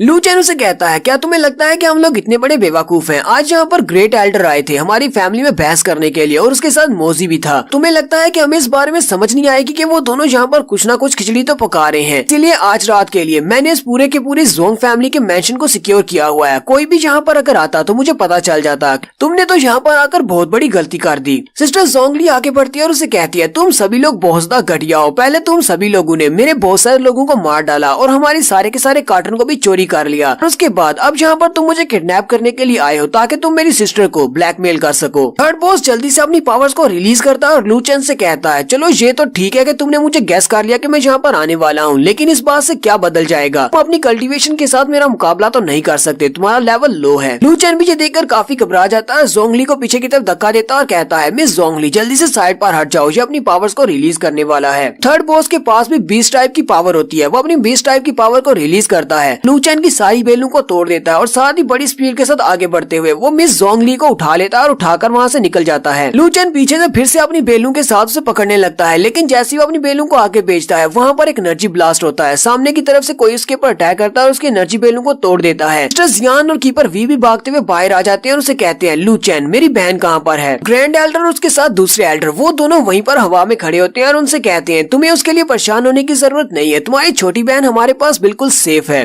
तुम वैसे ही करोगी जैसा हम लोग चाहते हैं तो उसको नुकसान नहीं पहुंचेगा। लू चैन उनकी बातों को इग्नोर करते हुए जल्दी से ऊपर की तरफ जंप करता है और जोंगली को बचाने के लिए जाने लगता है, जबकि वो एल्डर के साथ जो दूसरे एल्डर होते हैं वो ऊपर की तरफ जंप करते हैं और कहते हैं लड़के तुम कहाँ पर जा रहे हो, तुम भी यहीं पर रुकने वाले हो। और जैसे वो अपनी पावर्स को रिलीज करते हुए लू चैन पर अटैक करने लगते हैं उसी वक्त सिस्टर जियान अपनी पावर्स को रिलीज करते हुए उनके ऊपर अटैक करती हैं और अपनी पावर से एक स्ट्रिंग बनाती हैं और उसके हाथ को नीचे की तरफ खींच लेती हैं और कहती हैं मैं तुम्हें यहाँ पर लू चैन को रोकने नहीं दे सकती। फिर साथ ही वो लू चैन से कहती हैं लू चैन हम लोग यहाँ पर हैं इन एल्डर्स को संभाल लेंगे, तुम जाओ और जाकर जोंगली को बचाकर वापस ले आओ। लू चैन उसकी तरफ देखता और कहता है ठीक है सिस्टर जियान मैं अभी जाता हूँ, और वो आगे निकल जाता है। ग्रैंड एल्डर उनसे कहते हैं ये लड़का इसी तरह मारा जाएगा क्योंकि शायद इसे पता नहीं है कि इसका सामना किसके साथ है। थर्ड बॉस भी काफी ज्यादा स्ट्रॉन्ग है और उसका बॉस तो उससे भी ज्यादा स्ट्रॉन्ग है। लेकिन जियान अगर तुम यहाँ पर मेरी बात को मानती हो, जैसा मैं कहता हूँ वैसे ही करती हो, तो मुझे लगता है कि तुम अपनी बहन की जान बचा सकती हो, तुम्हारे पास अभी भी एक मौका है। कीपर भी जल्दी से जियान के सामने खड़ा हो जाता है और अपनी तलवार निकालकर उससे कहता है जोंगलाओ तुम्हें किसने कह दिया कि हम लोग तुम्हारी सारी बातों को मानने वाले हैं, क्योंकि हमारे पास अभी भी एक चांस है, अभी हमें नहीं पता कि हम में से कौन जीतने वाला है, चलो फाइट करते हैं। ग्रैंड एल्डर जोंगलाओ जल्दी से अपने पास से एनर्जी से बनी हुई एक तलवार निकालते हैं और उसे कहते हैं जोंगली तुम आज भी इस फैमिली से बहुत ज्यादा वफादार हो और बहुत ज्यादा अड़ियल हो, और मुझे नहीं लगता कि तुम्हें इस अपने रास्ते से हटाए बिना मैं लीडर की गद्दी पर बैठ सकता हूँ, इसलिए मुझे सबसे पहले तो तुम्हें मारना पड़ेगा। और साथ ही वो अपनी एनर्जी से बनी हुई तलवार को उसके ऊपर अटैक करने के लिए सामने की तरफ भेज देते हैं, जबकि कीपर वी भी काफी ज्यादा स्ट्रॉन्ग है और वो अपनी तलवार के साथ उसके अटैक को डिफ्लेक्ट कर देता है, लेकिन उनका अटैक काफी ज्यादा पावरफुल होता है। सिस्टर जियान जो कि अटैक की वजह से फोर्स निकलती है उसकी वजह से पीछे की तरफ हटती है और वहीं पर उसके पाँव के पास एक फ्लावर दिखाते हैं। तो ये फ्लावर वाली भी एक प्लांट टाइप की स्पिरिट है जो कि ग्रैंड एल्डर के साथ वाले एल्डर की पावर है। जियान का पाँव जैसे ही उस फ्लावर के साथ टकराता है एल्डर उसे कहते हैं मैंने तुम्हें पकड़ लिया, और उस फ्लावर के अंदर से काफी सारी स्पिरिट एनर्जी निकलती है और वो सारी स्पिरिट एनर्जी बहुत ही तेजदार स्वर्ड्स की तरह बाहर की तरफ निकलती है, और उनमें से एक स्वर्ड की टाइप की एनर्जी सिस्टर जियान के पेट में लग जाती है, जिसकी वजह से वो जख्मी हो जाती है, उसकी बॉडी के ऊपर एक कट लगता है। साथ ही हमारा नेक्स्ट सीन लू चैन का दिखाया जाता है। लू चैन भागता हुआ थर्ड बॉस के करीब पहुंच जाता है और उसके करीब पहुंचने के बाद ही वो अपनी स्पिरिट एनर्जी को रिलीज करता है और फिर से अपनी बेलें निकालकर उसको पकड़ने लगता है। लेकिन जैसे ही वो अपनी बेलों के साथ उसको पकड़ने लगता है उसी वक्त ऊपर से कुछ एनर्जी के बने हुए एरोस गिरते हैं और उसकी बेलों को डिस्ट्रॉय कर देते हैं और वो सीधे आकर लू चैन के सामने गिरते हैं। लू चैन वहीं पर ब्रेक लगाता है और कहता है कौन है यहाँ पर, जबकि थर्ड बॉस जो कि जोंगली को उठाकर भाग रहा होता है वो भी पीछे की तरफ देखता है और कहता है लगता है मेरे बिग बॉस यहाँ पर आ गए हैं, और यहीं पर उसके बिग बॉस की तरफ दिखाया जाता है उसके बिग बॉस जो कि व्हाइट क्लाउड वैली के बैंडिट्स का बॉस है और एक 5th लेवल का स्पिरिट मास्टर भी है। तो बॉस थर्ड बॉस से कहता है जल्दी से अपने सारे लोगों को यहाँ से लो और यहाँ से निकल जाओ और इस लड़की को भी अपने साथ ले जाओ, इस लड़के को मैं खुद संभाल लेता हूँ। लू चैन उसकी बात सुनने के बाद काफी गुस्सा हो जाता है और ग्राउंड के ऊपर अपना हाथ रखते हुए कहता है अगर तुम यहाँ से भागना चाहते हो तो पहले जोंगली को यहीं पर छोड़ो। साथ ही वो अपनी पावर को यूज करते हुए उस थर्ड बॉस के सामने काफी सारी बेलें निकाल लेता है ताकि उसका रास्ता ब्लॉक किया जा सके। लेकिन बिग बॉस अपने बड़े से वेपन को घुमाते उसके हाथ में एक बाला होता है, उस बाले को घुमाता है तो लू चैन की सारी बेलें काट देता है। ये देखकर लू चैन भी काफी ज्यादा हैरान हो जाता है क्योंकि उसने सिर्फ एक ही अटैक के साथ उसकी सारी बेलों को काट कर दिया है। लू चैन उस बॉस की तरफ देखकर सोच रहा होता है इनका जो थर्ड बॉस है अपने स्पिरिट मास्टर राम के थर्ड लेवल पर है, तो अगर थर्ड बॉस इसको अपना बिग बॉस कह रहा है तो इसका मतलब ये उससे ज्यादा स्ट्रॉन्ग होगा। लू चैन फिर से अपनी पावर्स को रिलीज करते हुए बड़ी स्पीड के साथ आगे की तरफ बढ़ता है। लू चैन कहता है पर मेरे पास सिर्फ एक ही रास्ता है, मुझे इन दोनों को हराना होगा, उसी के बाद मैं मिस जोंग को बचा सकता हूँ। लू चैन जबकि बॉस की तरफ अटैक करने के लिए आगे बढ़ रहा होता है वो बॉस उसे कहता है लिटिल ब्रदर तुम्हारी एज को देखकर तो लगता है कि तुम्हारी एज अभी काफी कम है, लेकिन अभी तक तुम अपने स्पिरिट मास्टर के सेकंड लेवल तक पहुंच चुके हो, इसलिए तुम एक काफी जीनियस लड़के हो। पर इस सब मसले से तुम्हारा कोई भी ताल्लुक नहीं है, तुम एक आउटसाइडर हो, तो मैं तुम्हें यही सजेस्ट करूंगा कि सबसे दूर रहो, बिला वजह यहाँ पर मरने का क्या फायदा है, जाओ और जाकर अपने फ्यूचर को सेट करो। लेकिन लू चैन उसे कहता है प्लीज मुझे माफ करना, लेकिन मुझे इस लड़की की जान बचाना ही होगी। और साथ ही वो वहाँ पर पहुँचने के बाद अपनी पावर्स को रिलीज करते हुए बिग बॉस के इर्द गिर्द काफी सारी बेलें निकालता है और सारी बेलें उसके साथ लिपट जाती है। वो बिग बॉस को वहाँ पर ट्रैप करने की कोशिश करता है, लेकिन बिग बॉस आगे से हंसना शुरू कर देता है और कहता है चाहे तुम कितने ही स्ट्रॉन्ग क्यों ना हो, मेरे सामने तुम्हारे स्किल्स बहुत ज्यादा छोटे हैं। और वो अपने बाले को ऊपर की तरफ उठाता है तो लू चैन की सारी बेलों को तोड़ देता है क्योंकि इस बिग बॉस के पास भी 20 टाइप की स्ट्रेंथ है और 20 टाइप की स्ट्रेंथ पावर के हिसाब से बहुत ज्यादा होती है। बिग बॉस लू चैन की पावर्स देखने के बाद काफी हैरान होता है और उसे कहता है लगता है कि तुम्हारी स्पिरिट एनर्जी और साथ ही तुम्हारी फिजिकल बॉडी एक नॉर्मल लेवल 2 के स्पिरिट मास्टर से काफी ज्यादा है,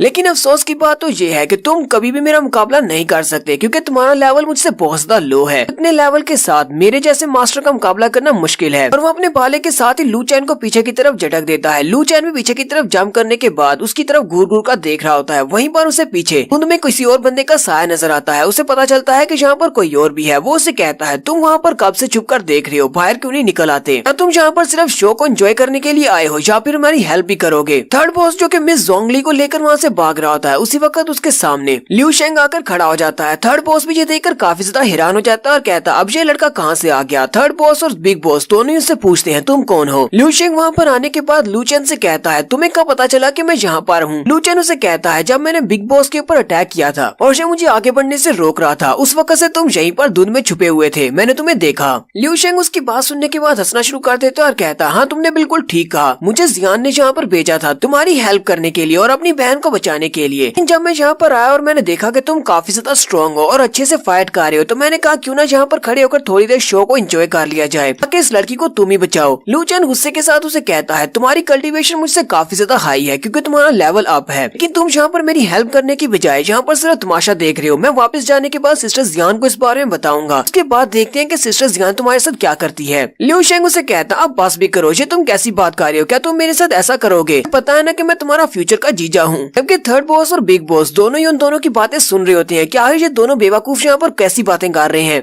थर्ड बॉस भी मिस जोंग को वहीं पर फेंक देता और कहता है अगर इसे रास्ते से हटाना ही है तो फिर ठीक है, पहले इसको रास्ते से हटाते हैं और उसके बाद इस लड़की को लेकर निकलता हूँ। और वो जल्दी से अपनी तलवार निकालता और कहता है मेरे रास्ते से हटो। वो लिू शेंग के ऊपर जैसे अपनी तलवार घुमाकर अटैक करने लगता है। लिू शेंग उसके चेहरे पर एक जबरदस्त थप्पड़ मारता है और वह थप्पड़ खाने के बाद नीचे गिर जाता है और अपने चेहरे पे हाथ रख के कहता है ये लड़का तो काफी स्ट्रॉन्ग लगता है, मुझे बिल्कुल भी सीरियसली नहीं ले रहा। थर्ड बॉस फिर से उठकर खड़ा हो जाता है और अपनी तलवार को घुमाते हुए लिू शेंग के ऊपर अटैक करता है, लेकिन लिू शेंग ऊपर की तरफ जंप कर जाता है। जंप करने के बाद पीछे खड़ा हो जाता है। वो फिर से अपनी तलवार लेकर उसके ऊपर अटैक करता है। इस बार वो डायरेक्टली उसके ऊपर अटैक करता है तो लिू शेंग सिर्फ अपनी 2 उंगलियों के साथ ही उसकी तलवार को रोक लेता है और उसने उसकी तलवार को अपनी दोनों उंगलियों में पकड़ा होता है। थर्ड बॉस अपनी तलवार को पीछे की तरफ खींचता है, लेकिन वो अपनी तलवार को पीछे भी नहीं खींच पाता। लिू शेंग साथ ही लू चैन की तरफ देखता है और उसे कहता है लू चैन लगता है कि तुम्हें वहाँ पर काफी ज्यादा मुश्किल हो रही है और तुम इतने भी अच्छे फाइटर नहीं हो। जब दूसरी तरफ का सीन दिखाते हैं, बिग बॉस अपने भाले के साथ लू चैन के ऊपर अटैक कर रहा होता है, जबकि लू चैन ने अपने बाजू के ऊपर अपनी बेलून का कवर चढ़ाया होता है। वो अपने भाले के साथ उस पर अटैक करने के बाद उसे पीछे की तरफ धकेल देता है। लू चैन जंप करते हुए काफी दूरी बना लेता है। लू चैन चिल्लाकर लिू शेंग से कहता है तुम यहाँ पर कर क्या रहे हो? कहीं तुम पागल तो नहीं हो गए? जल्दी से उसको खत्म करो और यहाँ पर मेरी हेल्प करो। इस बिग बॉस का मुकाबला अकेले नहीं कर सकता। लिू शेंग उसकी बात सुनने के बाद थर्ड बॉस से कहता है उस लड़के ने बिल्कुल ठीक कहा, हमारे पास इतना टाइम नहीं है कि मैं तुम्हारे साथ यहाँ पर खेल सकूं। चलो ठीक है, अब तुम्हें खत्म करना होगा। थर्ड बॉस उसकी बात सुनने के बाद काफी ज्यादा गुस्सा हो जाता है, लेकिन लिू शेंग वहीं पर जमीन के अंदर से एक आइस का क्रिस्टल निकालता है और वह क्रिस्टल निकलने के बाद सीधा उस थर्ड बॉस की बॉडी के अंदर जाकर दंस जाता है और थर्ड बॉस यहीं पर मर जाता है। लू चेन हंसते हुए कहता है, ये तो तुमने बहुत ही अच्छा किया, चलो आप जल्दी से यहाँ पर आ जाओ और मेरा हाथ बटाओ। बिग बॉस भी लिू शेंग की तरफ देखता और कहता, अब ये लड़का कौन है, इसकी बैकग्राउंड क्या है। हमारा थर्ड बॉस जो कि एक थर्ड लेवल का स्पिरिट मास्टर है, उसको इस लड़के ने इतनी आसानी से हरा दिया, ऐसा कैसे हो सकता है। बिग बॉस जल्दी से अपनी ऑरा की पावर को रिलीज करते हुए कहता है, मुझे जल्दी से जल्दी अपने सामने वाले लड़के को मारना होगा कि मैं उस लड़की को लेकर यहाँ से निकल सकूं और अपने मिशन को पूरा कर सकूं, वरना ये दोनों मिलकर हमें मार डालेंगे। बिग बॉस अपने भाले को लेकर फिर से लू चेंग के ऊपर अटैक करने के लिए आगे बढ़ता है। लू चेंग ने फिर से अपने बाजू के ऊपर अपनी बेलू का कवर चढ़ाया ताकि उसे शील्ड बना सके। लू चेंग दूर से खड़ा खड़ा मुस्कुरा रहा होता है और कहता है, तुम बहुत ही अच्छा कर रहे हो, क्या वाकई में मुझे वहाँ पर आने की जरूरत है या नहीं। लू चेंग उसे कहता है, अपनी बकवास बंद करो और जल्दी से यहाँ पर आओ, तुम्हें दिखाई नहीं दे रहा कि मैं बड़ी मुश्किल से यहाँ पर जिंदा रहने की कोशिश कर रहा हूँ, ये बिग बॉस मुझे मार डालेगा, तुम वहीं पर खड़े खड़े शो को एंजॉय कर रहे हो। तुम्हें पता है ना कि सिस्टर जियान अभी इस वक्त ग्रैंड एल्डर के साथ फाइट कर रही होगी और वहाँ पर उसे काफी ज्यादा मुश्किल हो रही होगी, चलो जल्दी से यहाँ पर इस काम को खत्म करते हैं और वापस चल के उनकी हेल्प करते हैं। लिू शेंग उसे कहता है, चलो ठीक है, अब तुमने जियान का नाम ले दिया है तो मैं तुम्हारी हेल्प कर देता हूँ, और वो भी भागता हुआ आगे बढ़ता है। बिग बॉस जल्दी से पीछे की तरफ घूमता है और अपने भाले के साथ लिू शेंग के ऊपर अटैक करता है, लेकिन लिू शेंग सिर्फ अपने बाजू को ही सामने करते हुए उसके अटैक को ब्लॉक कर लेता है और कहता है, लगता है कि तुम्हारे सर के पीछे भी आंखें हैं, तुमने तो मेरे स्नीक अटैक को फेल कर दिया, फाइटिंग का तुम्हें काफी अच्छा एक्सपीरियंस है। थर्ड बॉस भी जल्दी से जंप करते हुए पीछे की तरफ हट जाता है क्योंकि उसे अच्छी तरह से पता है कि लिू शेंग लू चेन से काफी ज्यादा स्ट्रॉन्ग है और उसके पास कुछ मिस्टीरियस टाइप की पावर्स भी हैं। तो लिू शेंग भी यहाँ पर बिल्कुल भी टाइम वेस्ट नहीं करता और जल्दी से अपनी पावर्स को रिलीज करता है और उसकी पावर्स काफी ज्यादा होती हैं। ये देखकर तो लू चेन और बिग बॉस दोनों ही ये देखकर बहुत ज्यादा हैरान हो जाते हैं क्योंकि लिू शेंग के पास एक रेयर स्पिरिट है जो कि एलिमेंटल टाइप है, यानी कि वो आइस क्रिस्टल्स को यूज कर सकता है और आइस को यूज करना यही इसकी स्पिरिट पावर है। हालांकि लिू शेंग एक वेपन मास्टर है और रेयर है। आए तुम हो कौन और कौन सी फैमिली से हो। लिू शेंग जल्दी से अपनी पावर्स को यूज करते हुए अपने इर्द गिर्द बहुत सारे आइस क्रिस्टल्स बनाता है और उससे कहता है, मरने के बाद ऊपर वाले से जाकर पूछ लेना कि मैं कौन सी फैमिली से और मुझे इस तरह की एलिमेंटल टाइप की पावर क्यों दी गई है। और साथ ही वो अपने सारे आइस क्रिस्टल्स को बड़ा बनाकर उसके ऊपर अटैक करने के लिए आगे भेज देता है। बिग बॉस जल्दी से अपने भाले को सामने करते हुए उसके अटैक को ब्लॉक कर लेता है और वहाँ पर एक धमाका होता है और काफी सारा धुआं हो जाता है।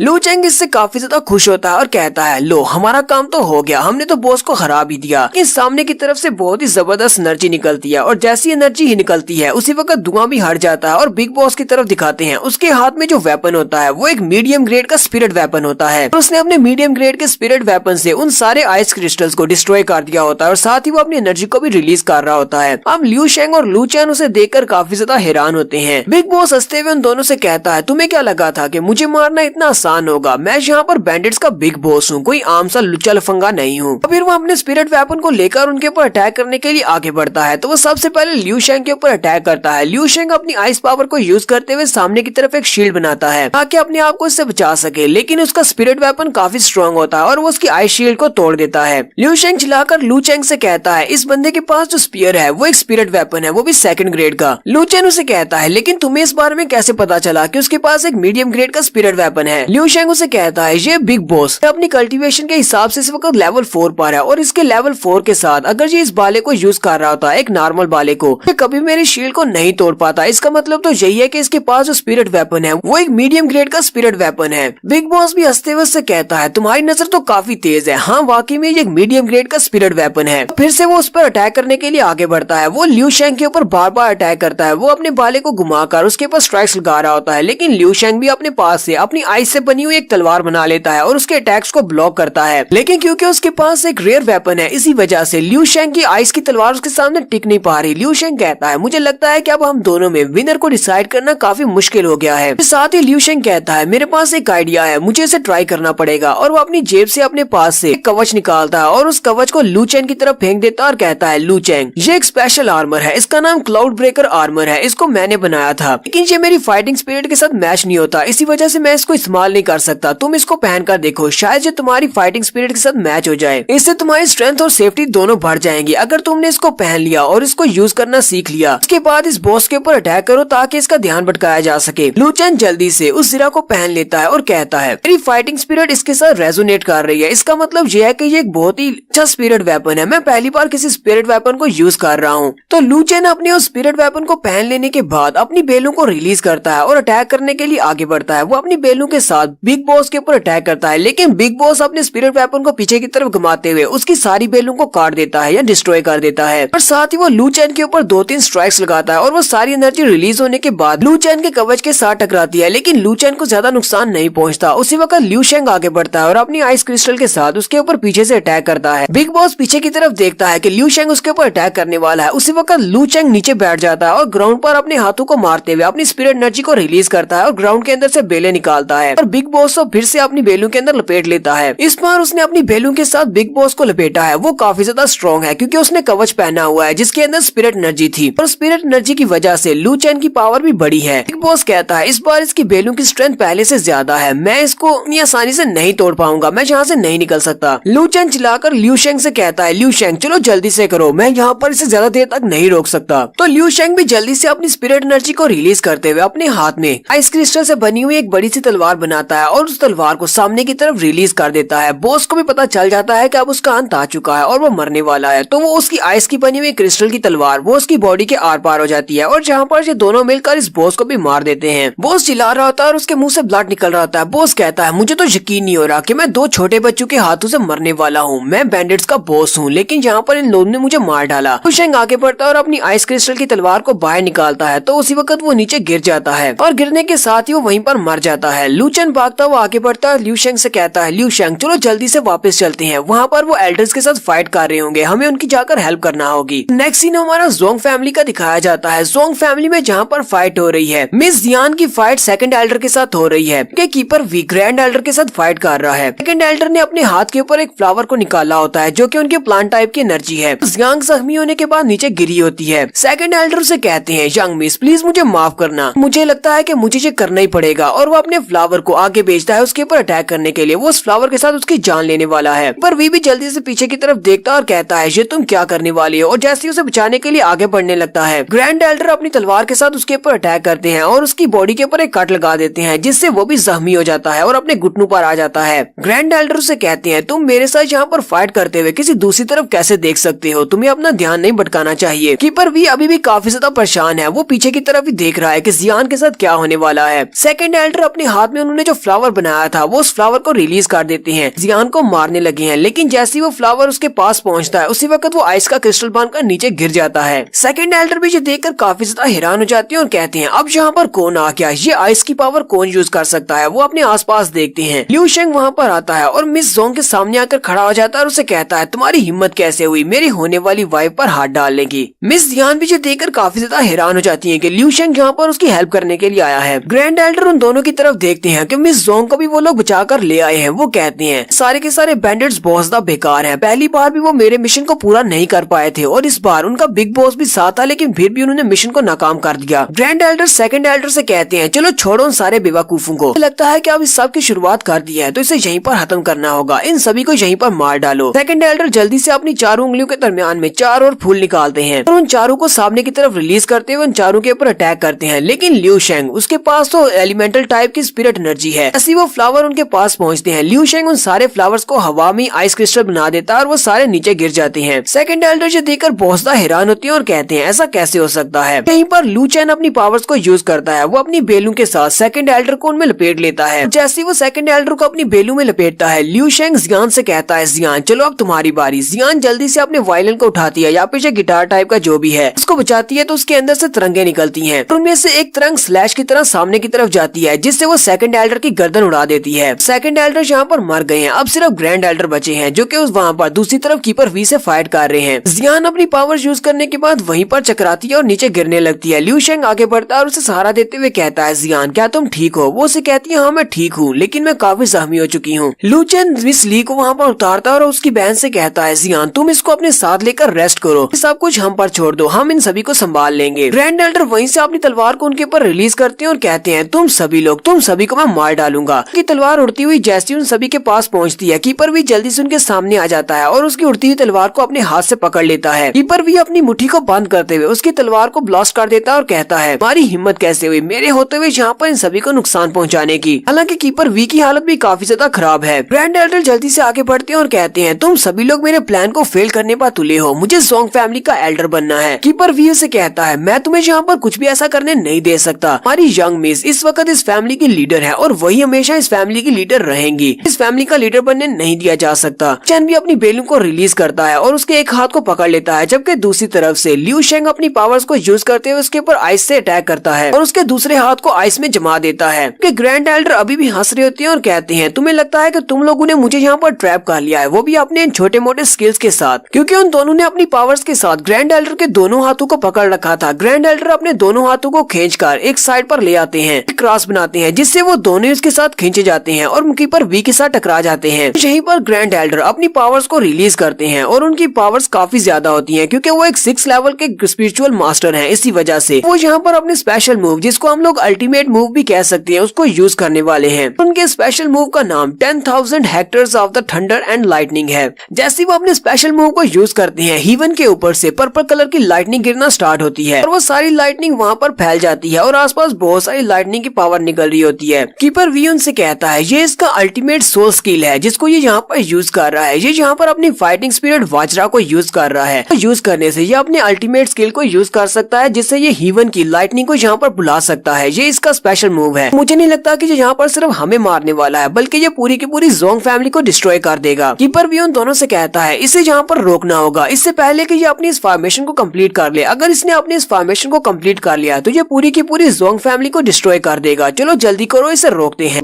लू चेन कीपर वी से कहता है लेकिन हम दोनों ऐसा कैसे करेंगे, हम दोनों के लेवल बहुत ज्यादा लो हैं, हम तो इसके करीब भी नहीं जा सकते, यहाँ पर बहुत सारी पर्पल लाइटनिंग है। कीपर भी उन दोनों से कहता है मेरे पास भी इसी तरह का एक अल्टीमेट मूव है, मैं उसको यूज कर सकता हूँ, लेकिन उसके लिए मुझे थोड़ा सा टाइम चाहिए उस मूव को रेडी करने के लिए, तब तुम दोनों को इसे रोकना होगा। लू चेन उसे कहता है ठीक है कीपर भी, तुम जल्दी से अपने अल्टीमेट मूव को रेडी करो, तब तक हम लोग इसका ध्यान बैठाते हैं। फिर कीपर भी वहीं पर बैठकर अपने अल्टीमेट मूव को रेडी करने के लिए रेडी हो जाता है, जबकि लिू शेंग और लू चेन दोनों ही वहाँ पर खड़े होते हैं के ऊपर अटैक करने के लिए। लू चेन को वहाँ पर एक पत्थर दिखाई देता है, वो अपनी बेलू के साथ उस पत्थर को लपेटता है और उसे उठाकर ग्रैंड एल्डर के ऊपर फेंक देता है, जबकि ग्रैंड एल्डर अपने हाथ को ऊपर की तरफ उठाते हुए उसके पत्थर को हवा में रोक लेते हैं और उसका पत्थर छोटे छोटे टुकड़े हो जाता है जब पर्पल लाइटनिंग उसके ऊपर गिरती है। इसी वक्त दूसरी तरफ से लिू शेंग के आइस क्रिस्टल्स उसके ऊपर अटैक होने के लिए आगे बढ़ते हैं और उसके करीब पहुंच जाते हैं। ग्रैंड एल्डर जल्दी से अपने हाथ को साइड पर करते हुए उसके सारे के सारे आइस क्रिस्टल्स को वहीं पर रोक लेते हैं और उसे कहते हैं अगर तुम्हारे पास और भी कोई छोटी मोटी ट्रिक है तो उसे भी यूज कर लो, क्योंकि इन छोटी मोटी ट्रिक्स के साथ हो तुम मुझे नहीं हरा पाओगे। जबकि उसी वक्त कीपर भी उन दोनों से कहता है तुम दोनों ने बहुत ही अच्छा काम किया, तुम्हारा काम पूरा हो चुका है, अब बाकी सब मुझ पर छोड़ दो, मैंने अपने अल्टीमेट मूव को रेडी कर लिया। साथ ही वो अपने अल्टीमेट मूव को रेडी करते हुए सामने की तरफ रिलीज करता है और उसका अल्टीमेट मूव भी एनर्जी से बना हुआ एक बाले टाइप का ही होता है और वो सारी एनर्जी सामने की तरफ जाती है। ग्रैंड एल्डर जो किसके सामने खड़े होते हैं वो अपनी पावर्स को यूज करते हुए सामने की तरफ अपना हाथ करते हैं और उसको ब्लॉक करने की कोशिश करते हैं। अब अचानक से पता नहीं उसकी पर्पल लाइटनिंग कहाँ पर चली गई है कि कीपर वी का स्पेशल मूव जो होता है वो सीधा उसकी बॉडी के आर पार हो जाता है। ग्रैंड एल्डर पहले तो बहुत ज्यादा स्ट्रॉन्ग थे अपनी पर्पल लाइटनिंग की वजह से, नाम कीपर वी के सिर्फ एक ही अटैक की वजह से वो जख्मी होकर नीचे गिर जाते हैं। ग्रैंड एल्डर वहाँ पर नीचे गिरने के बाद हुती उनसे कहते हैं मैंने यहाँ पर जोंगली को किडनैप करने की कोशिश की, मेरा प्लान यही था कि मैं जोंगली को किडनैप करूंगा और जियान को इससे ब्लैकमेल करूंगा और साथ ही पर वी को भी मार डालूंगा, इससे एक तीर के साथ दो शिकार हो जाएंगे और मुझे यहाँ पर लीडर की पोजीशन मिल जाएगी। ग्रैंड एल्डर उनसे कहते हैं मेरा प्लान बिल्कुल परफेक्ट था, लेकिन मुझे नहीं पता था कि तुम जैसे दो कचरे यहाँ पर हो। तुम दोनों ने जोंगली को भी बचा लिया और साथ ही जल्दी से यहाँ पर आकर कीपर वी के साथ मिलकर मुझे हरा दिया। अगर तुम दोनों यहाँ पर नहीं होते तो मेरा प्लान कामयाब हो जाता। ग्रैंड एल्डर उनसे कहते हैं अब जबकि तुमने मुझे बहुत ज्यादा वीक कर दिया, अगर तुम मुझे मारना चाहते हो तो मार डालो, मुझे मौत से जरा भी डर नहीं। सिस्टर जियान आके बढ़ती है और कहती है नहीं मैं तुम्हें नहीं मारने वाली। ये सारे भी ये बात सुन के काफी हैरान हो जाते हैं। नेक्स्ट सीन फैमिली हॉल के अंदर का दिखाया जाता है, जहाँ पर वो सारे लोग आकर बैठ जाते हैं और उन्होंने ग्रैंड एल्डर की हाथ बांधकर उसे वहीं पर बिठाया होता है। सिस्टर जियान ग्रैंड एल्डर से कहती है ग्रैंड एल्डर जोंगलाओ, जब आपने कहा था कि आप व्हाइट क्लाउड सिटी में अपना बिजनेस स्टैब्लिश करना चाहते हैं तो फैमिली हेड होने के नाते मैंने आपको इसकी इजाजत दे दी थी। मेरे फादर ने भी कभी आपको इस बारे में नहीं रोका, तो फिर आप अचानक से जोंग फैमिली का लीडर क्यों बनना चाहते हैं, जबकि आपको अच्छी तरह से पता है कि जोंग फैमिली के ऊपर बहुत सारे कर्जे हैं और जोंग फैमिली की हालत बहुत ज्यादा खराब है। ग्रैंड एल्डर से कहते हैं मुझे नहीं लगता कि तुम्हें इस बारे में बात करनी चाहिए, तुम दोनों लड़कियों ने जब से ये कमांड संभाली है इस फैमिली की हेड बनी हो से हमारी फैमिली बहुत ज्यादा डिक्लाइन में चली गई है और सभी लोग हमारी तरफ छोटी फैमिली की तरह देखते हैं, जबकि हमारी फैमिली कभी एक ग्लोरियस फैमिली हुआ करती थी। क्या तुम चाहती हो कि मैं बस सब कुछ इसी तरह देखता रहता कि मेरी फैमिली टूट जाए? लू चेन चिल्लाकर उसे कहता है अपनी बकवास बंद करो, तुम सिर्फ एक लालची इंसान हो जिसे कि हेड की पोजीशन चाहिए। तुम यहाँ पर मोजी के साथ मिलकर ये सब कुछ कर रहे हो जो कि मो फैमिली का यंग मास्टर है। ग्रैंड एल्डर भी लू चैन की ये वाली बात सुनने के बाद काफी हैरान हो जाती हैं और वो सोच रहे होते हैं कि इनको कैसे पता चला कि मैं मोजी के साथ मिला हुआ हूँ। ग्रैंड एल्डर उसकी बात सुनने के बाद कहते हैं ठीक है मैं तुम्हें इस बारे में बताता हूँ। हाँ मैं मोजी के साथ मिला हुआ हूँ और ये मोजी का ही आइडिया था जोंगली को किडनैप कर लिया जाए और इसे किडनैप करने के बाद हम लोग जियान को बड़ी आसानी से ब्लैकमेल कर सकते हैं। सिस्टर जोंग चिल्लाकर उसे कहती है मुझे ये बताओ कि इसके अलावा उसने और क्या कहा। ग्रैंड एल्डर उसे कहते हैं मोजी ने कहा था कि जोंगली को किडनैप करने के बाद हम लोग जियान को फोर्स कर सकते हैं। एक तो हेड की पोजीशन मुझे मिल जाएगी और उसके बाद जियान को वो अपनी गुलाम बना लेगा। तो जियान को गुलाम बनाने वाली बात सुनते ही लिू शेंग बहुत ज्यादा गुस्सा हो जाता है और जल्दी से उठकर खड़ा हो जाता है और आकर ग्रैंड एल्डर को गले से पकड़ लेता है और उसे कहता है उसकी हिम्मत कैसे हुई मेरी जियान के बारे में इस तरह की बात करने की, और तुम्हारी हिम्मत कैसे हुई मेरी जियान के खिलाफ खड़े होने की, मैं तुम दोनों को मार डालूंगा। सिस्टर जियान लिू शेंग से कहती है शांत हो जाओ, तुम्हें पता है कि इस वक्त तुम्हारी जोंग फैमिली बहुत ज्यादा खराब हालत में है। इस वक्त हम लोग मो फैमिली के यंग मास्टर के ऊपर हाथ डालेंगे और उसे मारने की कोशिश करेंगे। लोग मो फैमिली के हाथों से नहीं बच पाएंगे, वो लोग काफी ज्यादा स्ट्रॉन्ग हैं। लिू शेंग उसे कहता है तो फिर तुम क्या करना चाहती हो, क्या तुम इस सभी को इसी तरह नजरअंदाज कर दोगी, क्या तुम इन लोगों को सजा नहीं दोगी। सिस्टर जियान उसे कहती है मुझे अच्छी तरह से पता है और मुझे लगता है कि एक ना एक दिन मोजी को सजा मिलेगी और उसे सजा मैं खुद दूंगी।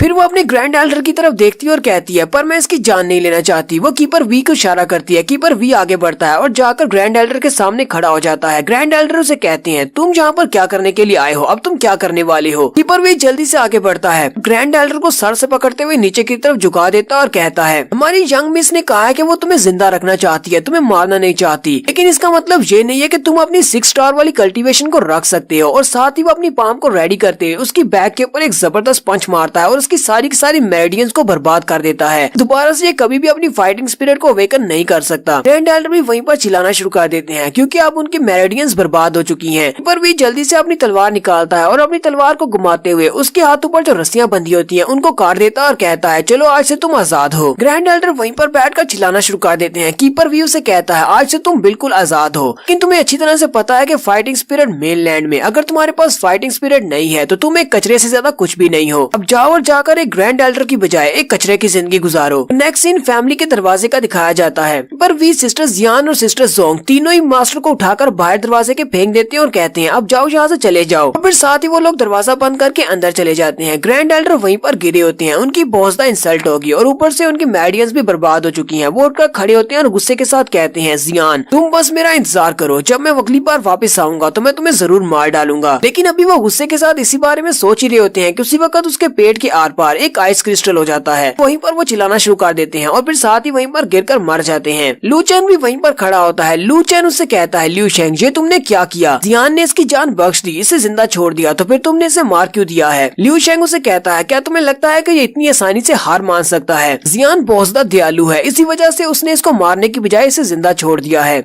लेकिन मुझे पता है कि ये फ्यूचर में हमसे बदला लेने के लिए जरूर आएगा, इसलिए मैंने इसे पहले ही ठिकाने लगा दिया। लू चैन उसे कहता है तुम्हारी बात में दम तो है, तुमने जो भी किया वो ठीक किया। लिू शेंग का गुस्सा अभी भी शांत नहीं हुआ, वो काफी ज्यादा गुस्से में होता है और कहता है मो फैमिली जैसी एक छोटी फैमिली की हिम्मत कैसे हुई मेरी गर्लफ्रेंड के ऊपर हाथ डालने की। उस मोची को तो मैं नहीं छोड़ने वाला, अगर उनकी फैमिली के 10 लीडर भी हुए तो मैं 10 के 10 लीडर्स को मार डालूंगा, तब भी मेरा गुस्सा शांत नहीं होगा। लू चैन उसे कहता है मुझे नहीं लगता कि ये सब कुछ ठीक रहेगा, हमें मो फैमिली के साथ पंगा नहीं लेना चाहिए और इस वक्त डायरेक्टली तो बिल्कुल भी नहीं, कि हमारी जोंग फैमिली की जड़ें अभी भी ली फैमिली में है, तो वो ली फैमिली के साथ कुछ भी कर सकते हैं, क्योंकि अगर हम उनके ऊपर अटैक करने के लिए जाएंगे तो उनको पता चल जाएगा कि हम लोग जोंग फैमिली से आए हैं। लिू शेंग उसे कहता है क्या तुम चाहते हो कि सिस्टर जियान की छोटी बहन जोंगली की शादी वो फैमिली के 3rd प्रिंस के साथ हो जाए। लू चैन उसे कहता है नहीं, कभी भी नहीं, अब तो मैं बिल्कुल भी नहीं चाहता। साथ ही लू चैन हंसते हुए उससे कहता है मेरे पास एक बहुत ही अच्छा आइडिया है, फ्यूचर की मुसीबतों को अभी हल करने का वक्त आ चुका है, चलो मेरे साथ आओ, हम अपने प्लान पर काम करेंगे। हम लोग उसको इस तरह मारेंगे कि हमारी जोंग फैमिली के ऊपर इल्जाम न आए। वो दोनों छुपकर रात के वक्त उसका पीछा करते हैं, तो रात के वक्त एक गली का सीन दिखाते हैं जो कि जू फैमिली की गली होती है। वहीं पर जू फैमिली के यंग मास्टर को उसके गार्ड्स पीट रहे होते हैं, यानी मोजी के गार्ड्स पीट रहे होते हैं, जबकि मोजी उसकी गर्लफ्रेंड को लेकर अपनी घोड़ा गाड़ी के अंदर होता है और उसके साथ मजे कर रहा होता है। तो यंग मास्टर चिल्ला चिल्ला कर उसे कह रहा होता है मोजी तुम्हारी हिम्मत कैसे हुई मेरी गर्लफ्रेंड के साथ ये सब कुछ करने की, मेरी जू फैमिली तुम्हें नहीं छोड़ेगी, तुम यहाँ पर मेरे ऊपर अटैक करवा रहे हो और साथ ही मेरी गर्लफ्रेंड को भी मुझसे छीन लिया। थोड़ी देर के बाद मोजी अपने मजे पूरे करने के बाद उसकी गर्लफ्रेंड को भी साथ लेकर बाहर निकल आता है और उसे कहता है तुम यहाँ पर क्या भौंक रहे हो? ये तो तुम्हारे लिए बहुत बड़े ऑनर की बात है कि मैं यहाँ पर तुम्हारी इस गर्लफ्रेंड में इंटरेस्टेड हूँ। शुक्र करो कि मैंने इसको जिंदा छोड़ दिया है। चलो अब इसको वापस रख लो। और साथ ही वो उसे धक्का देते हुए उसके पास ही फेंक देता है। तुम्हारी ये गर्लफ्रेंड इतनी भी बुरी नहीं है, जबकि तुम इस लड़की से बहुत प्यार करते हो। ठीक है, इसको जाओ और जाकर अच्छे से संभाल कर रखना। मैं तुम्हारे ऊपर एक बहुत बड़ा एहसान कर रहा हूँ इस लड़की को जिंदा छोड़कर। वो फिर से अपनी घोड़ा गाड़ी के अंदर चला जाता है और अपने गार्ड से कहता है चलो यहाँ से चलते हैं। जू फैमिली का यंग मास्टर उसके जाने के बाद चिल्लाकर उसे धमकी देता और कहता है मैं तुम्हारी इस हरकत को हमेशा याद रखूंगा। आज न कल तुम्हें इसकी सजा जरूर मिलेगी और तुम्हें एक बहुत ही बुरी मौत दी जाएगी। मेरी जू फैमिली तुम्हें नहीं छोड़ेगी। और वो अपनी घोड़ा गाड़ी को लेकर वहाँ से आगे बढ़ जाता है। जबकि यहीं पर हमारा लू चेन और लिू शेंग को भी दिखाते हैं, जो कि नकाब करके काले कपड़े पहनकर वहाँ पर छुपे हुए हैं। लू चेन लिू शेंग से कहता है ये मोजी ये बहुत बड़ा बदमाश है और हर जगह पर किसी न किसी से पंगा जरूर लेता है। तो इस वक्त इसने जू फैमिली के साथ पंगा लिया है। हमारे पास एक बहुत ही अच्छा मौका है, हम इसको मार डालेंगे और सारा इल्जाम जू फैमिली पर आएगा। लिू शेंग उसे कहता है क्या तुम वाकई में श्योर हो कि तुम जू फैमिली के ऊपर सारा इल्जाम डालने वाले हो? वो भी 5 बड़ी फैमिलीज में से एक फैमिली है। लू चेन उसे कहता है क्या तुम्हारे पास इससे अच्छा प्लान है? अगर नहीं है तो फिर ठीक है, हम लोग इसी प्लान पर काम करेंगे। और फिर वो दोनों भागते हुए आगे वाली एक बिल्डिंग के पास जाकर छुप जाते हैं। जैसे उनकी घोड़ा गाड़ी वहाँ से गुजरने लगती है, लू चेन अपनी बेलों को यूज करते हुए उसकी बगी को वहीं पर उलट देता है और उसके दोनों गार्ड्स को तो वो लोग वहीं पर मार देते हैं। जबकि मोजी भी जल्दी से अपनी गाड़ी के अंदर से बाहर छलांग लगा देता है और उसके पास उसका वेपन भी होता है। वो कहता है लगता है किसी ने मेरे पर स्नीक अटैक किया है। और वो वहीं पर खड़ा हो जाता है और फाइट करने के लिए रेडी हो जाता है। तुम लोगों की हिम्मत कैसे हुई मेरे पर अटैक करने की? कौन है यहाँ पर? जल्दी से सामने आओ। शायद तुम लोग मेरे बारे में जानते नहीं हो, मैं मो फैमिली का यंग मास्टर हूँ। मेरा नाम मोजी है। मुझे नहीं पता कि मेरे साथ तुम्हारी क्या दुश्मनी है, लेकिन अगर तुम्हारे अंदर हिम्मत है तो जल्दी से बाहर निकलो। लेकिन वो सामने की तरफ देखता है तो कोई भी बाहर नहीं निकलता और उसके दोनों गार्ड्स भी मर चुके होते हैं। मोजी को जब लगता है कि यहाँ पर कोई भी नहीं है, वो सोच रहा होता है। मोजी कहता है लगता है कोई लूटने वाले होंगे, इस वक्त वो लूटने के लिए मेरे ऊपर अटैक कर रहे होंगे। उन्हें शायद इस बारे में नहीं पता कि मैं कौन हूँ। लेकिन उसी वक्त ग्राउंड के अंदर से फिर से बेलें निकलती हैं और वो सारी बेलें मोजी के ऊपर अटैक करने के लिए आगे बढ़ती हैं। मोजी देखकर काफी ज्यादा हैरान हो जाता है। वो जल्दी से जंप करते हुए उन बेलों के अटैक से अपने आप को बचाता है।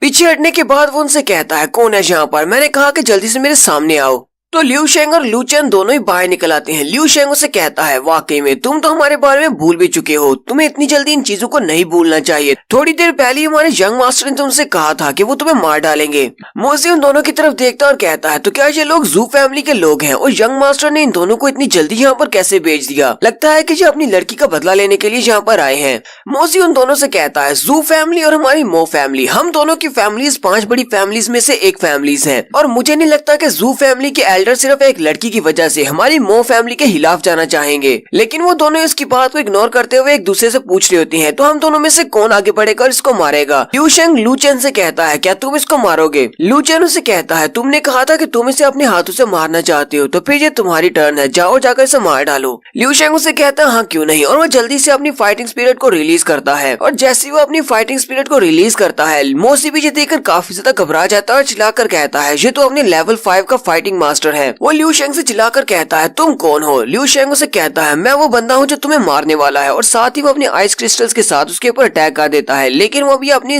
वेपन को सामने करते हुए उसके आइस क्रिस्टल को ब्लॉक कर लेता है और साथ ही मोजी पीछे की तरफ भागने लगता है। लिू शेंग जल्दी से जंप करते हुए आगे बढ़ता है और कहता है तुम्हें क्या लगता है कि तुम हमसे बचकर भाग सकते हो? और साथ ही वो अपने आइस क्रिस्टल्स को यूज करते हुए उसके ऊपर दोबारा से आइस क्रिस्टल्स को फेंकता है। लेकिन मोसी भी अपने बाले को घुमाते हुए उसके सारे के सारे आइस क्रिस्टल्स को दोबारा से डिप्लेट कर लेता है और साथ ही अपनी पावर्स को रिलीज करते हुए हल्का सा मुस्कुराता है और पीछे की तरफ भागना शुरू करता है। और भागते भागते वो अपने पास से अपनी एनर्जी की बनी हुई नीडल्स निकालता है और उन्हीं नीडल को लिू शेंग के ऊपर फेंक देता है। तो मोसी के पास टोटल 4 छोटी पिन्स होती है जिनको उसने उसके ऊपर अटैक करने के लिए भेजा है। और साथ ही वो कह रहा होता है ये वाली बहुत ही स्पेशल सिल्वर नीडल्स है, ये बहुत ही स्पेशल टाइप के स्पिरिट वेपन्स है जो किसी की बॉडी के अंदर लगने के बाद उसकी सोल एनर्जी को कंज्यूम कर लेते हैं। और साथ ही नीडल्स के अंदर पॉइजन भी है, अगर एक भी नीडल इसकी बॉडी के अंदर दंस गई तो ये कुछ देर तक नहीं हिल पाएगा। अगर ये पॉइजन से नहीं भी मरता अभी ये अपनी बॉडी को मूव नहीं कर सकता क्योंकि इसकी सोल पावर सारी की सारी ब्लॉक हो जाएगी। लिू शेंग भी जल्दी से अपनी आइस क्रिस्टल्स को यूज करते हुए उसकी नीडल्स को ब्लॉक करता है, लेकिन वो अपनी नीडल्स को अपने हाथों से निकलने वाली एनर्जी से कंट्रोल कर रहा है। वो अपनी नीडल्स को घुमाते हुए पीछे की तरफ ले जाता है और उसी साइड से पीछे वाली साइड से उसके पेट के अंदर उसको दंसा देता है। तो उनमें से एक नीडल लिू शेंग को लग जाती है और वो अपने पेट पे हाथ रखने के बाद नीचे बैठ जाता है और कहता है इन नीडल्स के अंदर तो पॉइजन था। लिू शेंग के वहीं पर गिरने के बाद मोजी जल्दी से पीछे की तरफ भागना शुरू करता है और कहता है तुम सभी लोग मेरा इंतजार करो, मैं तुम सभी लोगों को दिखा दूंगा कि मैं यंग मास्टर हूँ। तुम्हारी हिम्मत कैसे हुई रात के अंधेरे में मेरे ऊपर इस तरह अटैक करने की? लिू शेंग लू चेन से कहता है, लू चेन इसे यहाँ से निकलने मत देना, अब जल्दी से आगे बढ़ो, तुम्हारी बारी है। लू चेन बड़ी स्पीड के साथ आगे की तरफ बढ़ता है और जंप करते हुए उसके सामने जाकर खड़ा हो जाता है और उसके रास्ते को ब्लॉक कर लेता है। लिू शेंग लू चेन से कहता है, तुम्हें इससे फाइट करने की जरूरत नहीं है क्योंकि ये तुमसे काफी ज्यादा स्ट्रॉन्ग है, तुम्हें बस मेरे लिए थोड़ा सा टाइम इकट्ठा करना है ताकि मैं अपनी बॉडी के अंदर से इस पॉइजन को रिमूव कर सकूं, उसके बाद मैं खुद ही इसको मारूंगा। लू चेन उसे कहता है, अच्छा ठीक है, मैं तुम्हारे लिए थोड़ा सा टाइम बाय तो कर ही सकता हूँ। तो लिू चेंग वहीं पर कल्टीवेट करने की स्टेज में बैठ जाता है और अपनी स्पिरिट एनर्जी को रिलीज करते हुए अपनी बॉडी के अंदर से पॉइजन को रिमूव करने की कोशिश कर रहा है। लिू चेन कहता है, इसका पॉइजन काफी ज्यादा पावरफुल है, अब तो बस उम्मीद ही की जा सकती है कि मेरे पॉइजन को रिमूव करने तक ये लड़का इसको यहीं पर रोक कर रख सके, ऐसा ना हो कि मेरे पॉइजन रिमूव करने तक ये लड़का मारा जाए। लिू चेन भी इसी बारे में सोच रहा होता है। लिू चेन कहता है, मेरे और इसके लेवल में काफी बड़ा डिफरेंस है, इसलिए मुझे लगता है कि मुझे अपना बेस्ट देना पड़ेगा अगर मुझे इसके खिलाफ थोड़ी देर तक टिकना है। जैसा कि लिू शेंग ने कहा है कि मुझे इसे थोड़ी देर तक रोक कर रखना है ताकि लिू शेंग अपनी बॉडी से पॉइजन को निकाल सके। मेरे पास ज्यादा टाइम नहीं है, मुझे बस इसे थोड़ी देर ही रोक कर रखना होगा। जबकि मोजी भी लिू शेंग की तरफ ही देख रहा होता है और कहता है, हालांकि मेरी पॉइजन नीडल इसकी बॉडी के अंदर है और ये थोड़ी देर तक मूव नहीं कर सकता, लेकिन इसकी कल्टीवेशन लेवल मुझसे ज्यादा है। अगर ये अपनी पॉइजन को रिमूव करके मुझसे फाइट करना स्टार्ट करेगा तो मैं इसको हरा नहीं पाऊंगा, लेकिन मेरे सामने वाला लड़का ये काफी ज्यादा कमजोर लगता है, उसके पॉइजन को बॉडी से निकालने तक मैं इस लड़के को मार डालता हूँ और यहाँ से आसानी से भाग सकता हूँ। लू चेन से कहता है, तुम्हें पता है कि तुम्हारी कल्टीवेशन काफी लो है, तो मैं तुम्हें एक मौका दे रहा हूँ, अभी मेरे रास्ते से हट जाओ तो मैं तुम्हारी जान बख्श दूंगा, मैं तुम्हें यहाँ पर नहीं मारूंगा। लू चेन उसे कहता है, तुम्हें किसने कह दिया कि मैं तुम्हें यहाँ से जाने दूंगा? अगर मैं कहूँ कि मैं तुम्हें यहाँ से नहीं जाने देने वाला तो तुम क्या करोगे? तो मोसी अपने बाले को अपने हाथ में उठाता और कहता है, तो फिर ठीक है, तो फिर तुम्हें मरना होगा। और लू चेन के ऊपर अटैक करने के लिए आगे बढ़ता है। लू चेन भी जल्दी से अपनी बेलों को यूज करते हुए अपने सामने बेलों का एक नेट बनाता है ताकि उसके अटैक को ब्लॉक किया जा सके, लेकिन उसके बाले का अटैक काफी ज्यादा पावरफुल होता है और उसकी सारी बेलों को तोड़ देता है। लू चेन ने अपने हाथों के ऊपर भी बेलों की तय चढ़ाई होती है, लेकिन फिर भी उसके बाले के अटैक को रोकने में उसे काफी ज्यादा मुश्किल होती है। लू चेन बड़ी मुश्किल के साथ पीछे की तरफ जंप करते हुए अपने आप को बचाता है। लू चेन के पीछे हटने के बाद मोजी हंसते हुए उससे कहता है, बेवकूफ कहीं के, मैं अपने 3rd लेवल पर हूँ और बहुत ही जल्दी मैं 4th लेवल पर प्रमोट होने वाला हूँ, तुम तो सिर्फ एक लेवल 2 के स्पिरिट फाइटर हो, तुम्हें क्या लगता है कि तुम मेरे सामने टिक सकते हो? लू चेन कहता है, इसने बिल्कुल ठीक कहा, मैं ज्यादा देर तक इसको रोक नहीं पाऊंगा क्योंकि ये बहुत ही जल्दी लेवल 4 का स्पिरिट मास्टर बनने वाला है, लेकिन मुझे इसे यहाँ पर रोक कर तो रखना होगा। वो जल्दी से अपनी उसी कवच को बाहर निकालता है जो कि लिू शेंग ने उसे दिया था। उस कवच की मदद से इसकी स्ट्रेंथ बढ़ जाती है और साथ ही इसकी सेफ्टी भी बढ़ जाती है। मोजी भी ये देखकर काफी हैरान होता है और कहता है, मैंने तो इस बारे में नहीं सोचा था कि तुम्हारे जैसे एक बच्चे के पास इस तरह का एक मीडियम ग्रेड का स्पिरिट वेपन होगा। लेकिन साथ ही वो अपने स्पीयर के साथ फिर से अटैक करने के लिए आगे बढ़ता है और कहता है, चाहे तुम्हारे पास कौन सा ही कवच क्यों ना हो, मेरे स्पिरिट स्टीलिंग स्पीयर के सामने तुम्हारा जो कवच बिल्कुल बेकार है, मैं तुम्हारी सारी स्पिरिट को अब्सॉर्ब कर लूंगा। लू चेन भी जल्दी से अपने बाजू के ऊपर बहुत सारी बेलें चढ़ा लेता है और उससे कहता है, मुझे पता कैसे चलेगा मेरा ये कवच तुम्हारे सामने बेकार है या नहीं जब तक मैं ट्राई नहीं करूंगा। तो एक तरफ से मोजी ने अपने भाले को सामने की तरफ किया हुआ है और दूसरी तरफ से लू चेन ने अपने हाथ के ऊपर बहुत सारी बेलों को मिलाकर एक भाला बनाया हुआ है, तो दोनों ही अपने अपने बालों को टकराते हैं। लू चेन को उसे ब्लॉक करने में काफी ज्यादा मुश्किल हो रही होती है। मोजी उसे कहता है, मुझे लगता है कि तुम्हें अपनी ही पावर्स के बारे में अंदाजा नहीं है कि तुम्हारी लिमिटेशंस क्या है, क्या तुम्हें लगता है कि तुम यहाँ पर वाकई में मुझे रोक कर रख सकते हो? जबकि लू चेन भी उसकी बात सुनने के बाद अपनी और ज्यादा पावर्स को रिलीज करता है और अपनी वाइन्स को और ज्यादा पावरफुल बना लेता है और कहता है, मेरी वाइन्स को अंडर एस्टिमेट करने की कोशिश मत करो। लेकिन उसकी अपनी ज्यादा एनर्जी रिलीज करना बिल्कुल बेकार साबित होता है क्योंकि मोजी का बाला बहुत ज्यादा स्ट्रॉन्ग है और वो उसकी बेलों के स्पीयर को भी तोड़ देता है। इससे लू चेन बहुत ज्यादा हैरान हो जाता है क्योंकि मोजी का बाला सीधा उसकी गर्दन पर अटैक करने के लिए आगे बढ़ता है और उसकी गर्दन के ऊपर एक छोटा सा कट लग जाता है और फिर साथ ही मोजी अपने बाले को घुमाते हुए अपने बाले के साथ उसके पेट के ऊपर एक जबरदस्त हिट लगाता है, जिससे लू चेन काफी ज्यादा जख्मी होने के बाद पीछे की तरफ फट जाता है। उसके मुंह से ब्लड भी निकल रहा होता है, साथ ही उसके पास जो क्लाउड ब्रेकर आर्मर होता है वो भी टूट जाता है। लू चेन कहता है, इसका स्पीयर तो काफी ज्यादा स्ट्रॉन्ग है और इसकी एनर्जी भी ज्यादा है, ने अपनी सिर्फ एक ही हिट के साथ मेरे इस आर्मर को भी तोड़ दिया जो कि एक मीडियम ग्रेड का वेपन था। फिर साथ ही लू चेन कहता है, मुझे बस इसे थोड़ी देर के लिए और रोकर रखना होगा क्योंकि लिू शेंग का काम पूरा होने वाला है और बहुत ही जल्दी वो इस फाइट में शामिल हो जाएगा। उसी वक्त मोजी फिर से अपने वेपन के साथ जंप करते हुए उसके ऊपर अटैक करने के लिए उसके करीब पहुंच जाता है। लू शेंग जल्दी से अपने हाथ के ऊपर अपनी बेलों का कवच चढ़ा लेता है और उसके अटैक को ब्लॉक करता है, लेकिन वो सिर्फ अपने हाथों के ऊपर कवच चढ़ाने से उसके अटैक को ब्लॉक नहीं कर सकता और वो नीचे की तरफ गिर जाता जाता है और इस बार के अटैक की वजह से वो पहले से भी ज्यादा जख्मी हो जाता है। जैसे वो नीचे गिरता है मोजी फिर से अपने भाले के साथ उसके ऊपर अटैक करता है तो लू चैन उसके अटैक की वजह से फिर से नीचे की तरफ गिर जाता है। लेकिन यहीं पर लू चैन को एक आवाज आती है। वो आवाज लू चैन से कहती है अगर तुम इसी तरह इसके सामने मार खाते रहे तो बहुत ही जल्दी मारे जाओगे, तुम्हें मेरी पावर्स को यूज करना पड़ेगा। लू चैन उठकर बैठ जाता है और कहता है कौन है यहाँ पर, कौन मुझसे बात कर रहा है। लू चैन की बॉडी के अंदर से डेविल लू चैन निकलता है और उसे कहता है मैं लू चैन हूँ और मैं ही तुमसे बात कर रहा हूँ। ये वाला ब्लैक एनर्जी वाला उसकी डिवावरिंग स्पिरिट एनर्जी वाला लू चैन है। जैसे वो लू चैन बाहर निकलता है हमारा लू चैन वाली स्टेट में चला जाता है और उसकी आंखों का कलर भी ब्लैक हो जाता है। वो वहीं पर स्टिल होकर खड़ा हो जाता है। मोजी उसकी तरफ देखता है और कहता है लगता है कि तुमने गिव अप कर दिया और तुम मेरे सामने खड़े हो ताकि मैं तुम्हें मार सकूं। चलो ठीक है, अगर तुम मरना ही चाहते हो तो ठीक है, मैं तुम्हें मार डालता हूँ। और साथ ही वो अपने भाले को रेडी करता है उसके ऊपर अटैक करने के लिए। बड़ी स्पीड के साथ अपने भाले को लेकर उसके ऊपर अटैक करने के लिए आगे बढ़ जाता है और कहता है अब तुम नहीं बचोगे। लिu शेंग मुझे देखकर काफी ज्यादा घबरा जाता है और चिल्लाकर उसे कहता है लू चैन जल्दी से सामने से हटो, तुम कहीं पागल तो नहीं होगे, उसके सामने क्यों खड़े हो। लेकिन मोजी भी अपने अटैक को करने के लिए उसके बहुत ज्यादा करीब पहुंच जाता है। लिu शेंग जल्दी से उठकर खड़ा हो जाता है और अपनी पावर्स को रिलीज करते हुए कहता है अगर तुमने इस लड़के को आज यहाँ पर मार डाला तो मैं तुम्हारी सारी की सारी मो फैमिली को खत्म कर दूंगा, मैं तुम्हारी मो फैमिली में से किसी को भी जिंदा नहीं छोड़ूंगा।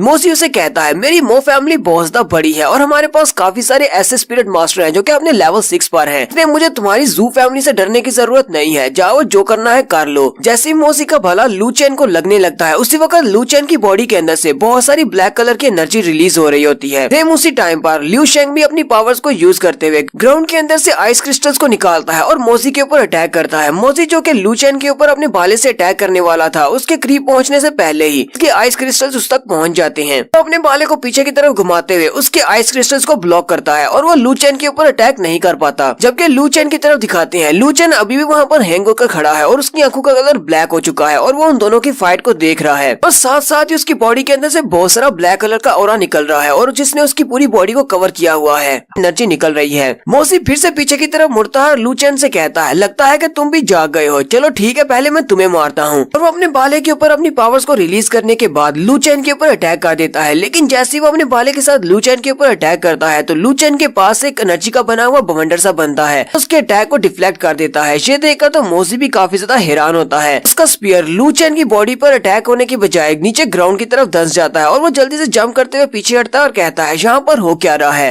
अपनी स्पिरिट एनर्जी के साथ ही मेरे अटैक को डिफ्लेक्ट कैसे कर लिया। जल्दी से जंप करते हुए पीछे की तरफ हट जाता है क्योंकि लिu चैन अभी भी उसी की तरफ ही देख रहा होता है और लिu चैन के सर के ऊपर भी ब्लैक एनर्जी का बना एक छोटा सा बवंडर होता है। मोजी कहता है इसको देखकर ऐसा क्यों लग रहा है जैसे कि ये किसी चीज को डिवावर कर रहा है। साथ ही वो ये देखकर बहुत ज्यादा हैरान होता है। उसी वक्त उसके पाँव के नीचे से ब्लैक कलर की बेलें निकलती हैं। असल में वो ग्रीन कलर की बेलें ही होती हैं लेकिन उसने अपनी ब्लैक एनर्जी के साथ उनको कवर किया हुआ है। तो सारी बेलें उसकी बॉडी के अंदर से उसकी स्पिरिट एनर्जी को चोरी कर रही है। मोजी बहुत ज्यादा घबरा जाता और कहता अब ये ब्लैक कलर की बेलें कहाँ से आ गई और इसके पास पहले जो पावर नहीं थी, मेरी बॉडी के अंदर से मेरी स्पिरिट एनर्जी लूज हो रही है। इस बात से मोजी काफी ज्यादा घबरा भी जाता है और काफी ज्यादा गुस्से में भी होता है। वो अपने स्पीयर को सामने की तरफ लिu चैन के ऊपर फेंक देता और कहता है चलो देखते हैं अब तुम इस अटैक से कैसे बचते हो। वहीं पर खड़े खड़े अपने स्पीयर को लिu चैन के ऊपर फेंक देता है लेकिन लिu चैन अपने हाथ को सामने की तरफ उठाकर उसके भाले को रोकता है और अपनी ब्लैक एनर्जी के साथ ही उसके भाले को रोक लेता है और उसका भाला वहीं पर बेंड हो जाता है और उसके भाले के अंदर जितनी भी स्पिरिट एनर्जी होती है वो सारी की सारी लिu चैन ने अपनी बॉडी में एब्जॉर्ब कर ली है और फिर उस भाले को नीचे फेंक देता है। ये देखकर मोजी और भी ज्यादा चौंक जाता है और कहता है ऐसा कैसे हो सकता है। मेरा स्पिरिट स्टीलिंग स्पीयर ये एक बहुत ही स्पेशल किस्म का स्पिरिट वेपन था जो कि पिग आयरन से बना हुआ था, ये अपने हाथ के साथ इसको बेंड कैसे कर सकता है। इस बात से मोजी और भी ज्यादा गुस्सा हो जाता है और कहता है इस लड़के की हिम्मत कैसे हुई मेरे स्पिरिट वेपन को डिस्ट्रॉय करने की, अब मैं इसे दिखाता हूँ। वो भी जहाँ पर अपनी वाजरा की पावर को यूज करने वाला है। वो अपनी सोल पावर को रिलीज करता है तो अपनी वाजरा की पावर के साथ अपने बड़े से तो मोजी के पास भी 20 टाइप की फाइटिंग स्पिरिट है और इसकी फाइटिंग स्पिरिट एक बड़ा सा गोरिल्ला होता है। मोजी उनसे कहता है मैंने भी अपनी फाइटिंग स्पिरिट के वाजरा को एक्टिवेट किया हुआ है यानी अवेकन किया है, तो यहाँ पर मैं पहली बार अपनी इस फुल स्ट्रेंथ को यूज करने वाला हूँ अपने अल्टीमेट मूव को। तो यहाँ पर वो अपने अल्टीमेट मूव को यूज करता है जिसका नाम ब्लड फ्लोइंग 10 माइल्स होता है। वो ऊपर की तरफ जंप करते हुए लिu चैन के ऊपर पंच मारने वाला है लेकिन लिu चैन तो अपनी जगह से जरा भी नहीं हिल रहा और उसकी इर्द की जितनी भी ब्लैक कलर की एनर्जी है वो पहले से बहुत ज्यादा हो जाती है। मोजी जैसे ही अपने हाथ के ऊपर अपनी पावर्स को रिलीज करने के बाद उसके करीब पहुंचता है और उसके साथ जैसे ही अपने पंच को टकराता है, लिू शेंग की डिवावरिंग स्पिरिट उसकी स्पिरिट एनर्जी को एब्जॉर्ब करना स्टार्ट कर देती है। ये देखकर वो भी काफी ज्यादा हैरान हो जाता है। मोजी कहता है ऐसा कैसे हो सकता है, मैं तो फुल स्ट्रेंथ के साथ इसके ऊपर अटैक करने वाला था, लेकिन इसकी स्पिरिट एनर्जी मेरी स्पिरिट एनर्जी को डिवावर कर रही है। आखिर ये किस किस्म की स्पिरिट एनर्जी है। और लू चेन की आंखों की तरफ भी दिखाते हैं। लू चेन का अपनी बॉडी के ऊपर जरा भी कंट्रोल नहीं है। मोजी ऊपर से नीचे की तरफ गिर जाता है क्योंकि उसकी बॉडी के अंदर से काफी सारी स्पिरिट एनर्जी एब्जॉर्ब हो चुकी है और अभी भी लू चेन उसकी बॉडी के अंदर से उसकी स्पिरिट एनर्जी को एब्जॉर्ब किए जा रहा है। लू चेन की बॉडी के ऊपर जो छोटा सा वंडर बना हुआ है वो अभी भी घूमता जा रहा है। मोजी की बॉडी के अंदर से उसकी एनर्जी को एब्जॉर्ब कर रहा है। इस बात से तो मोजी भी बहुत ज्यादा घबरा जाता है और पीछे की तरफ भागने की कोशिश करता है ताकि वो उससे दूर जा सके, लेकिन वो उससे दूर नहीं जा सकता क्योंकि लू चेन उसकी बॉडी से मुसलसल उसकी एनर्जी को एब्जॉर्ब किए जा रहा है। वो वहीं पर चिल्लाना शुरू कर देता है और कहता है तुम एक डेविल हो, तुम एक मॉन्स्टर हो, मेरे करीब मत आना। और फिर थोड़ी देर के बाद लू चेन मोजी की बॉडी के अंदर जितनी भी फाइटिंग स्पिरिट एनर्जी होती है उस सारी की सारी को एब्जॉर्ब कर लेता है। तो उसकी बॉडी के अंदर से जितनी फाइटिंग स्पिरिट होती है उसके निकल जाने के बाद मोजी वहीं पर चिल्लाता हुआ मर जाता है। और मोजी जैसे वहाँ पर मरता है उसी के मरने के फौरन बाद ही लू चेन को भी होश आ जाती है। लू चेन सामने की तरफ देखता है तो वो काफी ज्यादा हैरान हो जाता है। साथ ही वो अपने सर पे हाथ रखता है और कहता है ये कैसे हुआ, क्या इसको मैंने मारा है। और वहीं पर वो नीचे गिर जाता है। लू चेन गिरते हुए सोच रहा होता है मुझे नहीं पता था कि मेरी फाइटिंग स्पिरिट जो कि सेकंड फाइटिंग स्पिरिट है वो हर किसी की एनर्जी को डिवावर कर सकती है और किसी को भी इतनी आसानी से मारा जा सकता है। मुझे एक बहुत ही सीक्रेट पावर है, मैं नहीं चाहता कि बाकी सभी को इस बारे में पता चले। लू चेन वहीं पर बेहोश होकर गिर जाता है जबकि लिू शेंग भी भागता हुआ उसे उठाने के लिए आगे बढ़ता है। फिर आकर उसे उठाता है और कहता है लड़के क्या तुम अभी तक जिंदा हो। लू चेन उसकी तरफ देखता है और उसे कहता है क्या तुम्हारी बॉडी के अंदर से पॉइजन निकल गया, क्या तुम अब ठीक हो। लिू शेंग उसे उठा लेता है और कहता है दोबारा इस बारे में बात मत करना, हाँ मैंने अपनी बॉडी से पॉइजन निकाल लिया है, इसलिए चलो मैं तुम्हें जल्दी से घर ले चलता हूँ ताकि तुम आराम कर सको। लू शेंग साथ इस बारे में सोच रहा होता है ये लड़का एक बहुत बड़ा जीनियस है, इसने यहाँ पर अपनी लिमिट्स को क्रॉस किया और अपनी फाइटिंग स्पिरिट को इतनी ज्यादा आगे ले गया। अपनी सेकंड लेवल पर होने के बावजूद इसने एक थर्ड लेवल के मास्टर को मार डाला, लेकिन अचानक ये इस तरह चक्कर खा के गिर क्यों गया है, हालांकि अभी भी इसकी बॉडी के अंदर बहुत सारी सोल एनर्जी है। लू शेंग कहता है चलो छोड़ो इस बात को, मुझे लगता है कि हर किसी का अपना अपना कोई ना कोई सीक्रेट जरूर होता है कि सीक्रेट को सीक्रेट ही रहने देते हैं, फिलहाल घर चलते हैं। और वो लोग मोजी की डेड बॉडी को वहीं पर छोड़कर घर वापस चले जाते हैं। नेक्स्ट सीन अगले दिन सुबह सुबह का दिखाया जाता है। मिस जोंग और मिस जियान दोनों ही उन दोनों के रूम में आती हैं, तो दोनों एक ही रूम में सोए होते हैं। दोनों बहनों को इस बारे में खबर मिली है कि मोजी सड़क के ऊपर मरा हुआ पाया गया, मोजी की डेड बॉडी गली में मिली है और ऐसी अफवाहें सुनी गई है कि ये सब कुछ जू फैमिली वालों ने किया है क्योंकि जू फैमिली के यंग मास्टर की लड़की को उसने अगवा किया था और उसका रेप किया, इसी वजह से फैमिली वालों ने मोजी को मार डाला। लू चेन और लिू शेंग दोनों ही हैरान होने का नाटक करते हैं। लू चेन कहता है ये तो बहुत ही अच्छा हुआ कि वो लड़का मर गया, वैसे भी वो हमारे लिए बहुत ज्यादा मुश्किल क्रिएट कर रहा था। सिस्टर जियान उन दोनों से कहती है कहीं ये काम तुम दोनों ने तो नहीं किया। लिू शेंग जियान से कहता है नहीं मैंने तो बिल्कुल भी नहीं किया, मोजी को इस लड़के ने मारा है, लू चेन ने। लू चेन भी ये बात सुनते ही बहुत ज्यादा हैरान हो जाता है। सिस्टर जियान चिल्लाकर उसे कहती है बिग ब्रदर अपनी बकवास बंद करो, ये तुम किस तरह के इल्जाम लगा रहे हो, तुम्हें पता भी है कि मोजी बहुत ज्यादा स्ट्रॉन्ग है, हमारा छोटा लू चेन उसको कैसे मार सकता है, इसका लेवल तो उससे काफी लो है। अगर तुम यहाँ पर ये कहते कि तुमने उसे मारा है तो फिर तो इस बात पर यकीन किया जा सकता था।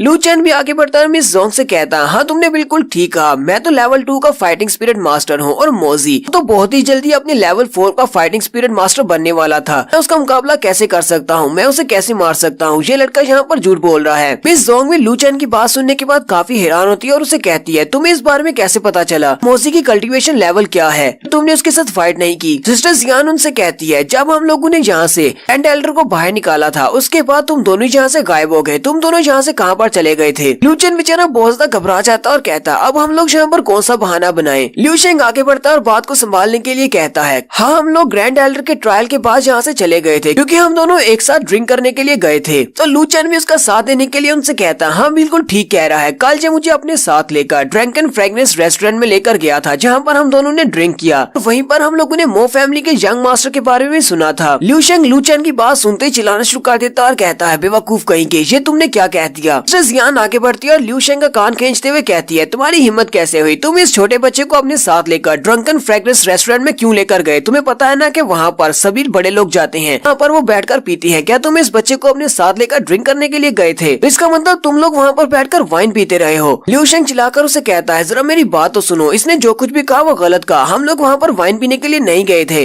साथ ही सिस्टर जियान उसका कान छोड़ती है और लू चेन से कहती है लू चेन अगर फ्यूचर में तुम्हारे पीछे मो फैमिली वाले लग जाते हैं तो तुम्हें कोई मसला पेश आता है है तो मैं चाहती हूँ कि तुम इस ल्यू का नाम ले देना। जबकि ल्यू शेंग भी वहीं पर खड़ा खड़ा रोना शुरू कर देता है और कहता है इन सभी को मेरी बात पर यकीन क्यों नहीं आ रहा, जबकि लू चैन ने ही उसको मारा था। तो जहाँ पर इन सभी को सारी बात सच बता रहा हूँ। लू चैन उनसे कहता है ये बात तो तुम सभी लोग भी अच्छी तरह से जानते हो कि मोसी बहुत ज्यादा बुरा इंसान था और उसने यहाँ पर ली सिटी में अपने काफी सारे दुश्मन बना रखे थे। मुझे लगता है कि उसी के किसी दुश्मन ने उसे मार डाला है। लू चैन दोनों बहनों से कहता है मुझे लगता है कि ये मसला बहुत ज्यादा बड़ा है, तो क्यों ना मैं और लू शेंग हम दोनों बाहर जाकर इस बारे में और ज्यादा इन्वेस्टिगेट करें कि आखिर वहाँ पर क्या चल रहा है। तो नेक्स्ट सीन जू फैमिली का दिखाया जाता है। जू फैमिली के एल्डर और साथ में मो फैमिली के एल्डर वो दोनों ही अपने सामने खड़े होते हैं और अपनी पावर्स को रिलीज कर रहे होते हैं। मो फैमिली के लीडर जहाँ पर जू फैमिली के घर में आए हैं और अपने साथ वही कॉफिन भी लेकर आए हैं क्योंकि उन्हें अपने बेटे का कातिल चाहिए। तो मास्टर मो टियानलांग काफी ज्यादा गुस्से में होते हैं। जू फैमिली के हेड से कहते हैं मास्टर जू कुन, अगर आज तुमने मेरे बेटे के कातिल को मेरे हवाले नहीं किया तो फिर इस कॉफिन को अपने पास ही रख लो, क्योंकि मैं तुम्हारी पूरी की पूरी फैमिली को डिस्ट्रॉय कर दूंगा, तुम्हारे सभी लोगों को मार डालूंगा। तुम्हें इस कॉफिन की बहुत ज्यादा जरूरत आएगी। जू फैमिली के लीडर जू कुन भी चिल्लाकर उसे कहते हैं अपनी बकवास बंद करो, अभी तक हमने इस मसले को इन्वेस्टिगेट नहीं किया, तुम्हें इस बारे में श्योर नहीं है कि मेरी जू फैमिली ने तुम्हारे बेटे को मारा है। मो टियानलांग उसे कहते हैं मेरे बेटे ने तुम्हारी फैमिली के यंग मास्टर के साथ उसी रात फाइट की थी, उसने उसको काफी ज्यादा पीटा था और उसकी लड़की का रेप भी किया था। इसी वजह से मुझे लगता है कि तुम्हारे बेटे ने अपने लोगों को बेचकर मेरे बेटे को मरवा दिया है। इसके अलावा हमें और इन्वेस्टिगेट करने की क्या जरूरत है। मुझे पता है कि तुम्हारी जू फैमिली ने ये सब कुछ किया है। वो दोनों एक दूसरे की तरफ गुस्से से घूर घूर कर देख रहे होते हैं। यहीं पर हमारा लू चैन और ल्यू शेंग भी आ जाते हैं। ल्यू शेंग कहता है ये लो हमारा काम तो हो गया। वो फैमिली के लीडर यहाँ पर अपने लोगों को लेकर आ चुके हैं और उन्होंने जू फैमिली के घर के रास्ते को ब्लॉक किया हुआ है, साथ ही उनके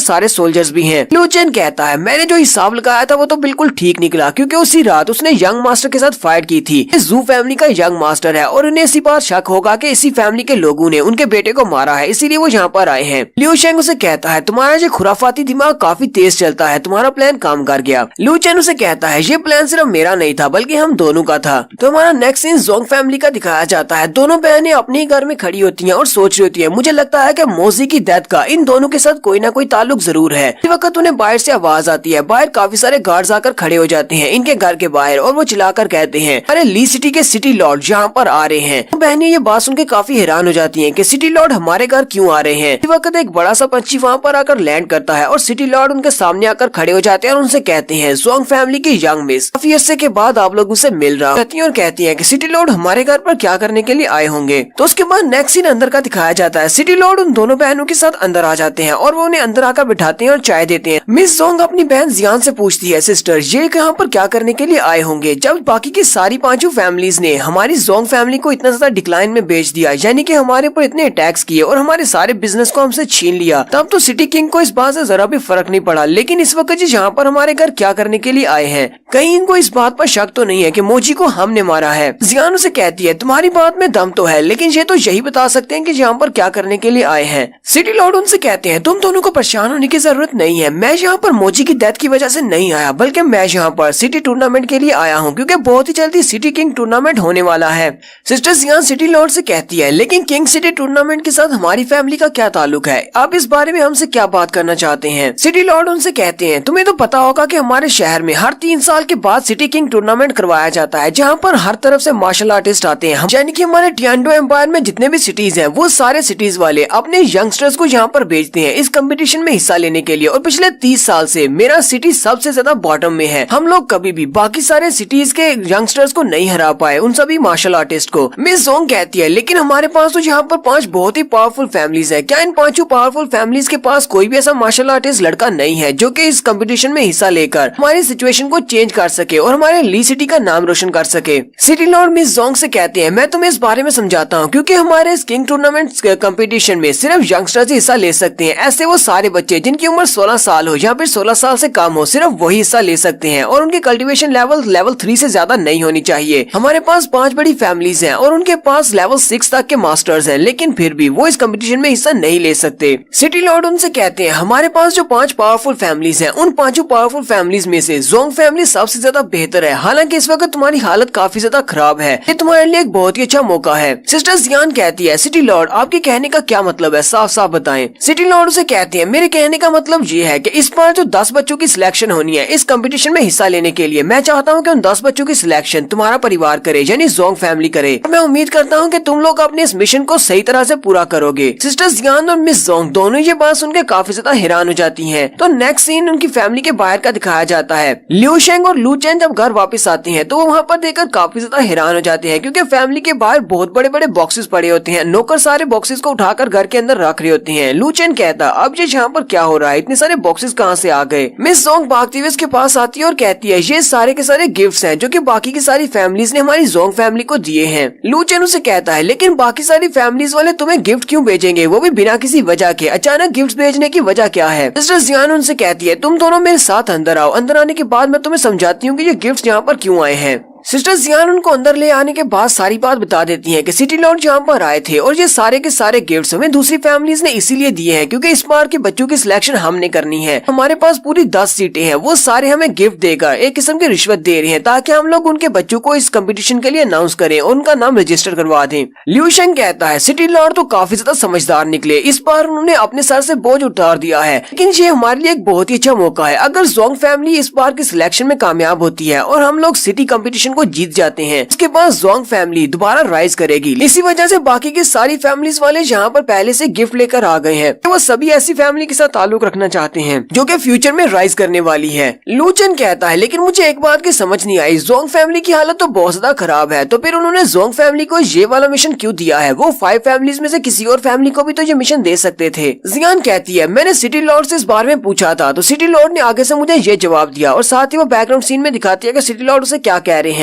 सिटी लॉर्ड उनसे कहते हैं, मुझे पता है कि बाकी की सारी फैमिलीज के अपने अपने मोटिव्स हैं और वो सारी कोई अच्छी फैमिली वाले नहीं हैं, और मुझे पता है कि मो फैमिली और जू फैमिली वालों के दरमियान में भी एक फाइट चल रही है उनके बेटे की मौत को लेकर, इसलिए वो दोनों फैमिलीज वाले तो इस मिशन को पूरा नहीं कर पाएंगे, क्योंकि अगर ये वाला मिशन उन दोनों फैमिलीज में से किसी को दे दिया जाता है तो वो दोनों तो आपस में लड़कर मर जाएंगे। लू चेन कहता है, लेकिन अब जबकि 5 फैमिलीज वालों को पता है कि जोंग फैमिली वाले लॉर्ड के दिए हुए मिशन को पूरा करने वाले हैं, तो मुझे लगता है कि वो 5 फैमिलीज वाले मिलकर जोंग फैमिली के ऊपर अटैक करेंगे। तो उसके बाद क्या होगा, हमारी जोंग फैमिली के पास तो इतनी पावर नहीं है कि उन सभी के सामने रेजिस्ट कर सकें। लिu शेंग से कहता है, लू चेन तुम्हें इस बारे में परेशान होने की जरूरत नहीं है, वो सारे के सारे हालांकि 5 बड़ी फैमिलीज वाले हैं, लेकिन फिर भी अब जबकि सिटी लॉर्ड ने ये मिशन हुत आकर जोंग फैमिली वालों को दिया है तो इसका मतलब ये है कि वो लोग अटैक करने के लिए आगे नहीं बढ़ेंगे, क्योंकि सिटी लॉर्ड से वो लोग डरते हैं। उसी वक्त एक नौकर अंदर आता है और सिस्टर जियान से कहता है, यंग मिस, मो फैमिली का हेड बटलर आपसे मिलने के लिए आया है। जियान उसे कहती है, ठीक है उसे अंदर भेज दो। तो हेड बटलर और उसके साथ एक छोटा बटलर होता है, वो दोनों अंदर आ जाते हैं। हेड बटलर वहाँ पर आते ही आकर मिस जोंग से कहता है, मैं यहाँ पर अपनी मो फैमिली के लीडर की तरफ से आपसे मिलने के लिए आया हूँ और जो भी बात करूंगा उनके बिहाफ पर होगी। हमारी फैमिली के मास्टर ने कहा है कि हम जाकर आपसे बात करें, अगर आप इस मिशन को पूरा करने के लायक नहीं है क्योंकि आपकी फैमिली की हालत काफी ज्यादा खराब है, तो मास्टर खुशी खुशी इस मिशन को लेने को तैयार है और आपके लिए उन 10 बच्चों की सिलेक्शन कर देंगे। जबकि सिस्टर जियान इस बारे में सोच रही होती है, मो फैमिली और जू फैमिली के दरमियान में एक झगड़ा चल रहा है और उनका बेटा मरा है, लेकिन फिर भी वो यहाँ पर इस मिशन को हमसे छीनना चाहते हैं। तो लिu शेंग यहाँ पर उन बटलर से कहता है, ये कैसी बात हुई, तुम्हारी मो फैमिली के बेटे को मरे हुए अभी एक दिन भी नहीं हुआ, अभी तक तो तुम लोगों ने उसकी बॉडी को दफनाया भी नहीं और उसका शौक भी नहीं मनाया, तो तुम लोग यहाँ पर आ गए हो जोंग फैमिली के हाथ से उसका मिशन छीनने के लिए। मो फैमिली वाले तो वाकई में बहुत ज्यादा बेशर्म हैं।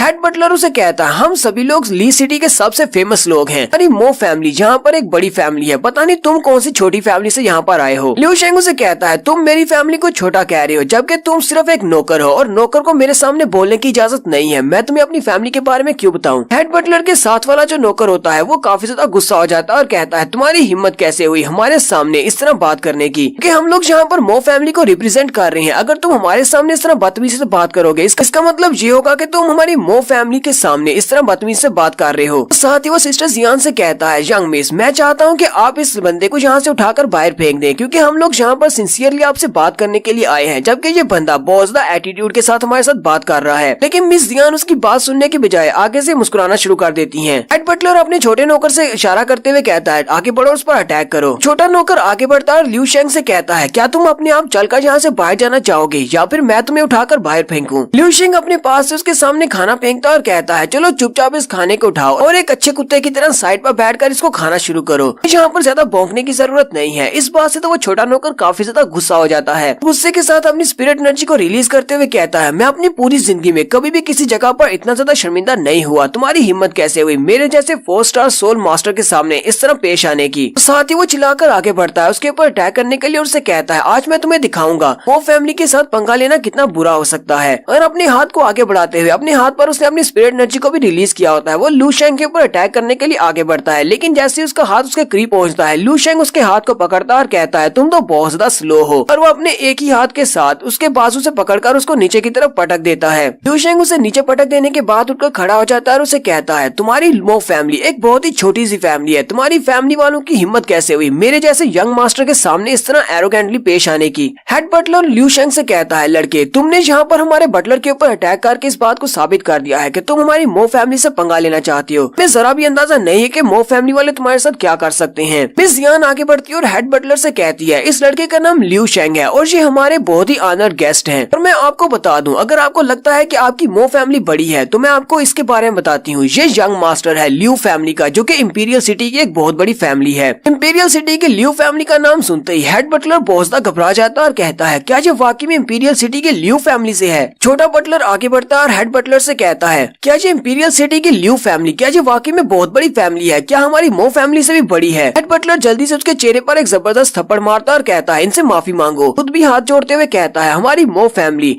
ऐसा कोई भी इरादा नहीं रखती कि आपके लिू फैमिली के साथ पंगा ले। हम लोग इंपीरियल फैमिली वालों के साथ पंगा नहीं ले सकते। मैं उम्मीद करता हूँ कि यंग मास्टर इस बात को समझ सकती हैं क्योंकि आपने पहले हमें अपनी आइडेंटिटी के बारे में नहीं बताया। क्या आप लिू फैमिली के यंग मास्टर हैं? जियान कहती है मुझे नहीं लगता कि इस मसले को इतना बढ़ाने की जरूरत है। वो लिू शेंग से कहती है लिू शेंग तुम्हें क्या लगता है? लिू शेंग सिस्टर जियान की तरफ देखता है तो वो भी आगे से उसे इशारा करती है। लिू शेंग बटलर से कहता है अब जबकि मिस जोंग ने कह दिया है तो फिर ठीक है मैं तुम लोगों को माफ कर देता हूँ। चलो जल्दी से यहाँ से भाग जाओ और दोबारा मुझे नजर मत आना। हेड बटलर और छोटा बटलर दोनों ही उससे माफी मांगते हुए वहाँ से बाहर निकल जाते हैं। बाहर आने के बाद हेड बटलर सोच रहा होता है जोंग फैमिली वालों के पास यंग मास्टर लिू कहाँ से आ गया। इनके पास इंपीरियल फैमिली की सपोर्ट है। मुझे जल्दी से जल्दी जाकर अपनी मो फैमिली के हेड को इस बारे में बताना होगा। उनके चले जाने के बाद लिू शेंग सिस्टर जियान से कहता है क्या मैं यहाँ पर बहुत ज्यादा कूल था? क्या तुमने देखा मैंने कैसी एक्टिंग की? सिस्टर जियान उसे कहती है मैं यहाँ पर तुम्हारी तारीफ नहीं करने वाली। तुमने बेचारे उस नौकर के ऊपर अटैक किया तो उसको बुली कर रहे थे। लू चेन उन दोनों की तरफ देखता है कि ये दोनों यहाँ पर बात कर रहे हैं तो वो उनसे कहता है मैं और मिस जोंग बाहर जा रहे हैं, तुम दोनों यहाँ पर बात करो। हम लोग बाहर जाकर उन गिफ्ट्स को देखने वाले हैं जो गिफ्ट्स यहाँ पर बाकी फैमिलीज वाले ने भेजे हैं। और फिर लू चैन जोंग ली को अपने साथ लेकर वहाँ से बाहर आ जाता है। उनके बाहर आने के बाद लिू शेंग सिस्टर जियान से पूछता है तुम इतनी ज्यादा परेशान क्यों हो? तुम्हें कौन सी चीज परेशान कर रही है? सिस्टर जियान उसे कहती है तुम्हें पता है कि कंपटीशन में सिर्फ 2 ही महीने बचे हैं और ये मिशन पूरा करना है। हमारे ली सिटी में इतनी ज्यादा यंग बच्चे नहीं है। इस बार जो रूल है उसके मुताबिक 16 साल या 16 साल से कम उम्र के बच्चों को ही इस कंपटीशन में भाग लेने की इजाजत होगी, साथ ही जिनकी कल्टीवेशन अपने लेवल 3 पर हो। मुझे नहीं लगता कि ली सिटी में हमें इतने ज्यादा बच्चे मिलेंगे। हम लोग उनमें से 10 बच्चों को चूज कर सके जो कि हमें इस कंपटीशन में जिता सका है। हालांकि हमारे ली सिटी में बहुत सारे ऐसे बच्चे हैं जिनकी क्वालिफिकेशन काफी ज्यादा अच्छी है, लेकिन इस बार सिटी लॉर्ड ने जो क्वालिफिकेशन रखी है वो काफी ज्यादा इम्पोर्टेंट है। अगर उन क्वालिफिकेशन को देखा जाए तो ली सिटी में से 10 बच्चों को चुनना काफी ज्यादा मुश्किल काम है। और अब तो कंपटीशन शुरू होने में सिर्फ 2 ही महीने बचे हैं। बहुत सारी फैमिलीज के लोग यहाँ पर हमें गिफ्ट भिजवा रहे हैं, लेकिन मैं ऐसे किसी को चूज नहीं कर सकती क्योंकि इन्हीं 10 बच्चों ने इस बार के कंपटीशन में अगर जीते तो हमारे सिटी का नाम रोशन होगा। लिू शेंग से कहता है तुम्हें परेशान होने की जरूरत नहीं है, तुम्हें सिर्फ 8 बच्चों को और ढूंढना होगा क्योंकि 2 बच्चे तो यहीं पर हैं। सिस्टर जियान उसे कहती है कहीं तुम लू चैन और ली जोंग के बारे में तो नहीं कह रहे? लिू शेंग उसे कहता हाँ मैं इन दोनों के बारे में बात कर रहा हूँ क्योंकि हमारी ली जोंग उसकी कल्टीवेशन काफी ज्यादा अच्छी है, वो भी काफी ज्यादा यंग है, लेकिन फिर भी वो अपनी मार्शल स्पिरिट के 3rd लेवल पर पहुंच चुकी है। जबकि लू चैन वो तो एक नेचुरल टैलेंट है, उसके बारे में शायद तुम्हें नहीं पता, वो काफी ज्यादा टैलेंटेड लड़का है, एक जीनियस है। सिस्टर जियान उसे कहती है लेकिन लू चैन तो इस वक्त अपनी फाइटिंग स्पिरिट के सेकंड लेवल पर है और इस कंपटीशन के लिए उसका थर्ड लेवल पर होना लाजमी है। लिू शेंग उसे कहता है अगर तुम उस लड़के को इतना ज्यादा कम आंक रही हो तो तुम्हें एक बहुत बड़ी गलती कर रही हो, क्योंकि तुम्हें नहीं पता कि कब वो लड़का तुम्हें मार डाले। क्योंकि इसकी मिसाल तो तुमने देख ही ली है, मो फैमिली का यंग मास्टर मोजी उसी लड़की के हाथों मरा है। सिस्टर जियान उसे कहती है क्या वाकई में तुम उस वक्त सच कह रहे थे, क्या उसको लू चैन ने मारा है? लिू शेंग उसे कहता हाँ मैंने अपनी आंखों से देखा है, मुझे इस बारे में कंफर्म तो नहीं है कि उसने वहाँ पर कौन सी मिस्टीरियस पावर्स को यूज करते हुए उसको मार डाला, क्योंकि उसकी रॉम इससे हायर थी। लेकिन फिर भी ये बात सच है कि लू चैन ने ही उस लड़के को मारा है। और मैं इसके बारे में तुम्हें एक और बात बताता हूँ, मुझे लगता है कि इसके पास कुछ काफी ज्यादा मिस्टीरियस पावर्स हैं। जब मैं वुलिंग प्रोविंस में था तब मैंने सुना था कि ये लड़का बीस्ट माउंटेन में गायब हो गया है और काफी दिनों तक बीस्ट माउंटेन के अंदर रहने के बाद ये वहाँ से जिंदा वापस आया था। इसीलिए हम इस लड़के लू चैन को कोई आम सा मार्शल आर्टिस्ट नहीं समझ सकते, ये बहुत ही स्ट्रॉन्ग है। सिस्टर जियान उसे कहती है चलो ठीक है तुम्हारी इस बात को तो मान लेते हैं, लेकिन वो ली सिटी से नहीं है, वो वुलिंग प्रोविंस से है, तो क्या वो इस बात के लिए बाकी सभी लोग मानेंगे? लिू शेंग उसे कहता है तो इसमें परेशान होने वाली कौन सी बात है? पिछली बार जितने भी कंपटीशन होते रहे हैं उन सारे कंपटीशन में हर सिटी के लोगों को अपने लिए एक एक गेस्ट को चूज करने का मौका मिलता है। वो अपने लिए किसी भी एक दूसरे सिटी के लड़के को अपने लिए सिलेक्ट कर सकते हैं कि वो इस कंपटीशन में उनकी तरफ से हिस्सा ले। तो हमारा ली सिटी इस बार लू चैन को अपनी तरफ से गेस्ट बनाकर कंपटीशन में डालेगा और मुझे लगता है कि इस बार कंपटीशन के रिजल्ट्स कुछ ज्यादा ही अनएक्सपेक्टेड होंगे। लिू शेंग जियांग के हाथ पे हाथ रखते हुए से कहता है तुम ये बात अच्छी तरह से जानती हो कि मेरी लिू फैमिली कितनी ज्यादा पावरफुल है और मैं तुम्हारी हेल्प कर सकता हूँ, तुम्हारी जोंग फैमिली को मुश्किल से निकाल सकता हूँ, लेकिन मैं तुम्हारे बारे में भी जानता हूँ कि तुम कितनी प्राइडफुल हो, इसीलिए मैं चुपचाप यहाँ पर बैठकर सब कुछ देख रहा हूँ कि तुम सारे मसले को खुद ही हल कर सको। जियांग भी उसकी बात सुनने के बाद शर्माना शुरू कर देती है, लेकिन एक बात याद रखना, अगर कोई भी तुम्हें हाथ लगाएगा तो मैं उसको नहीं छोड़ूंगा, मैं उसे मार डालूंगा। तो जियांग और भी शर्माना शुरू कर देती है और कहती है मुझे तुम्हारी हेल्प नहीं चाहिए। लिू शेंग भी आगे से हंसना शुरू कर देता है। तो नेक्स्ट सीन बाहर के एक होटल का दिखाया जाता है। लू चैन जोंग ली के साथ होटल के अंदर जाता है और वहाँ पर जाने के बाद उनसे टी मांगता है, क्योंकि होटल के अंदर बहुत सारे लोग होते हैं, वो सारी आपस में बातें कर रही होती हैं। वो कहते हैं बहुत ही जल्दी हमारे ली सिटी में किंग कंपटीशन होने वाला है। उनमें से एक कहता हाँ हमारे पास टोटल 5 बड़ी फैमिलीज है, जिनमें से एक फैमिली की हालत खराब हो चुकी है, लेकिन मैंने सुना है कि सिटी लॉर्ड ने इस 5 जो टास्क थी सिलेक्शन की उससे गिरी हुई फैमिली को दे दी है, यानी जोंग फैमिली को दे दी है। ये बहुत ही हैरान करने वाली बात है। बाकी की चारों पावरफुल फैमिलीज अब उनके पास जा रही हैं ताकि उनके फैमिली के यंग मास्टर्स को इस कंपटीशन में हिस्सा लेने के लिए सिलेक्ट किया जाए। जोंग ली भी इन सभी की बातें सुनने के बाद लू से कहती है लू चैन क्या तुम इन सभी की बातें सुन रहे हो? आजकल सभी लोग इसी बारे में बात कर रहे हैं कि इस बार का किंग कंपटीशन बहुत ज्यादा स्पेशल होने वाला है और हमारी जोंग फैमिली के लिए भी, क्योंकि अगर हम लोगों ने सब कुछ ठीक तरह से कर दिया तो हमारी जोंग फैमिली दोबारा से राइज करेगी और अगर नहीं कर पाए तो हमारी जोंग फैमिली की हालत पहले से भी ज्यादा खराब हो जाएगी। लू चैन उसे कहता है ये ली सिटी मेरे वुलिंग प्रोविंस से बहुत ज्यादा बड़ा है, यहाँ पर मिलियंस के हिसाब से लोग रहते हैं, यहाँ पर इतना सब कुछ मैनेज करना काफी मुश्किल होता होगा। उसी वक्त वहाँ पर 2 और यंग मास्टर्स आते हैं। उनमें से एक कहता है हमारे ली सिटी में जोंग फैमिली का स्टेटस इतना ज्यादा हाई नहीं है, बल्कि मेरी जू फैमिली का स्टेटस उनसे भी ज्यादा हाई है, क्योंकि हमारे पास उनसे ज्यादा पावरफुल मास्टर्स हैं और हमारे रिसोर्सेज भी जोंग फैमिली से बहुत ज्यादा हैं। तो फिर मुझे समझ नहीं आ रही कि हमारी जू फैमिली की बजाय उन्होंने जोंग फैमिली वालों को इस तरह का काम क्यों दे दिया है बच्चों की सिलेक्शन का। ये तो बहुत ही बुरी बात है, जबकि जोंग फैमिली वाले तो अपनी जोंग फैमिली को भी संभाल नहीं सकते। तो ये लड़का जू फैमिली का यंग मास्टर है और इसका नाम जू बॉय है, जबकि उसके साथ जो उसका दूसरा दोस्त है वो जैन फैमिली का यंग मास्टर है और उसका नाम बाई जैन है। बाई जैन अपने दोस्त जू बॉय से कहता है मुझे लगता है कि वो जियान वो काफी ज्यादा खूबसूरत है, जो कि जोंग फैमिली की यंग मिस है, और मुझे लगता है कि उसने सिटी लॉर्ड को अपनी खूबसूरती से रिझाया होगा, इसी वजह से उसने ये इंपॉर्टेंट टास्क उनको दे दी है। और सुनने में आया है कि इस वक्त ल्यू फैमिली का यंग मास्टर जो कि इंपीरियल फैमिली से है वो भी यहीं पर इन्हीं के घर में रुका हुआ है। लगता है कि ये यहाँ पर अपनी खूबसूरती को इस्तेमाल कर रही हैं। ये दोनों ही बहनें इसी तरह की हैं। ये बात सुनते ही जोंग ली काफी ज्यादा गुस्सा हो जाती है और खड़ी होकर उनसे कहती है तुम लोगों की हिम्मत कैसे हुई मेरे और मेरी सिस्टर के बारे में इस तरह की बातें करने की? जू बॉय उसे कहता है तो ये तो हमारी मिस जोंग है, मिस जियान की छोटी बहन, तुम यहाँ पर क्या कर रही हो? हमें तो नहीं लगा था कि तुम्हारे पास इतना टाइम होगा कि यहाँ पर होटल में आकर अपने बॉयफ्रेंड के साथ चाय पी सको। तो घर में जाकर अपनी बहन के साथ इस कंपटीशन को मैनेज करने के लिए हेल्प करनी चाहिए। अब जबकि इंपीरियल फैमिली की ल्यू फैमिली का यंग मास्टर ल्यू यहाँ पर है, तो छोटी जोंग को वहाँ पर जाने की क्या जरूरत है?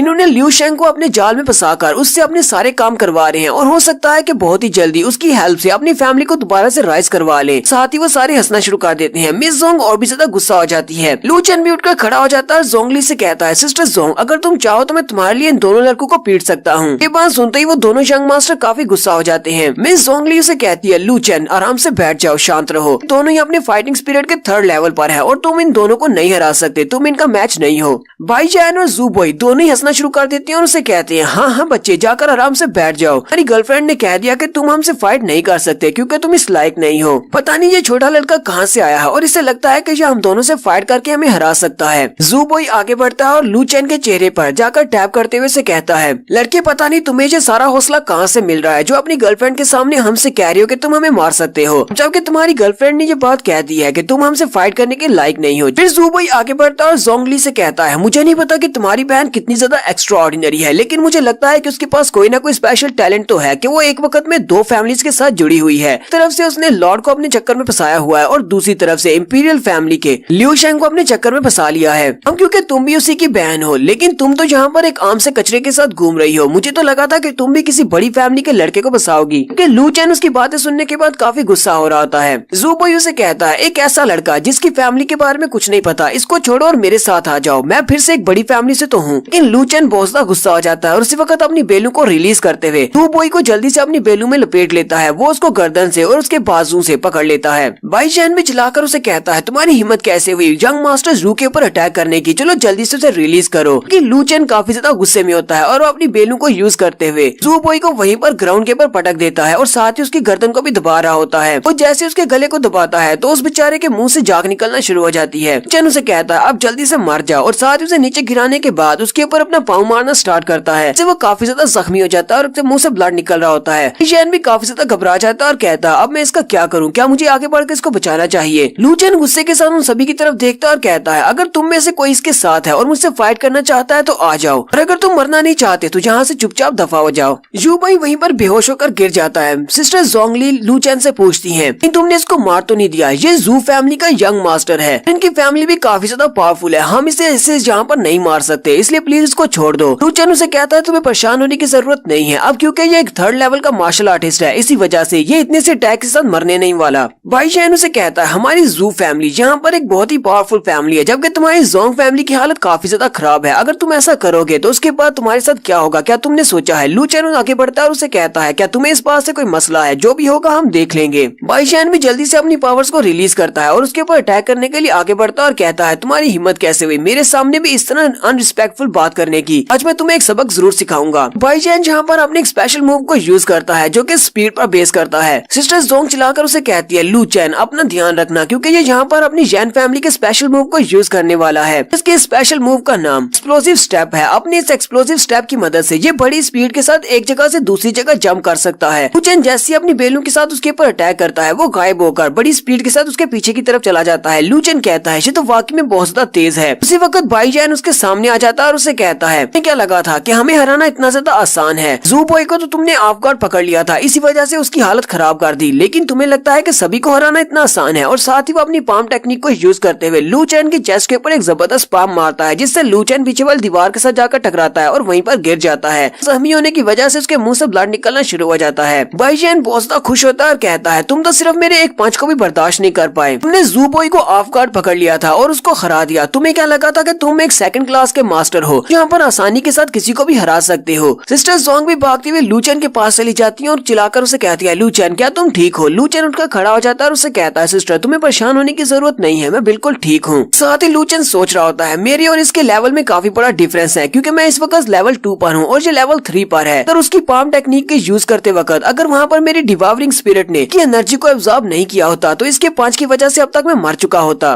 तो लू चैन के उठकर खड़े हो जाने के बाद भाई चैन भी उसे कहता है, ऐसा कैसे हो सकता है, मेरी पाम टेक्निक के साथ हिट होने के बाद तुम सही सलामत कैसे हो।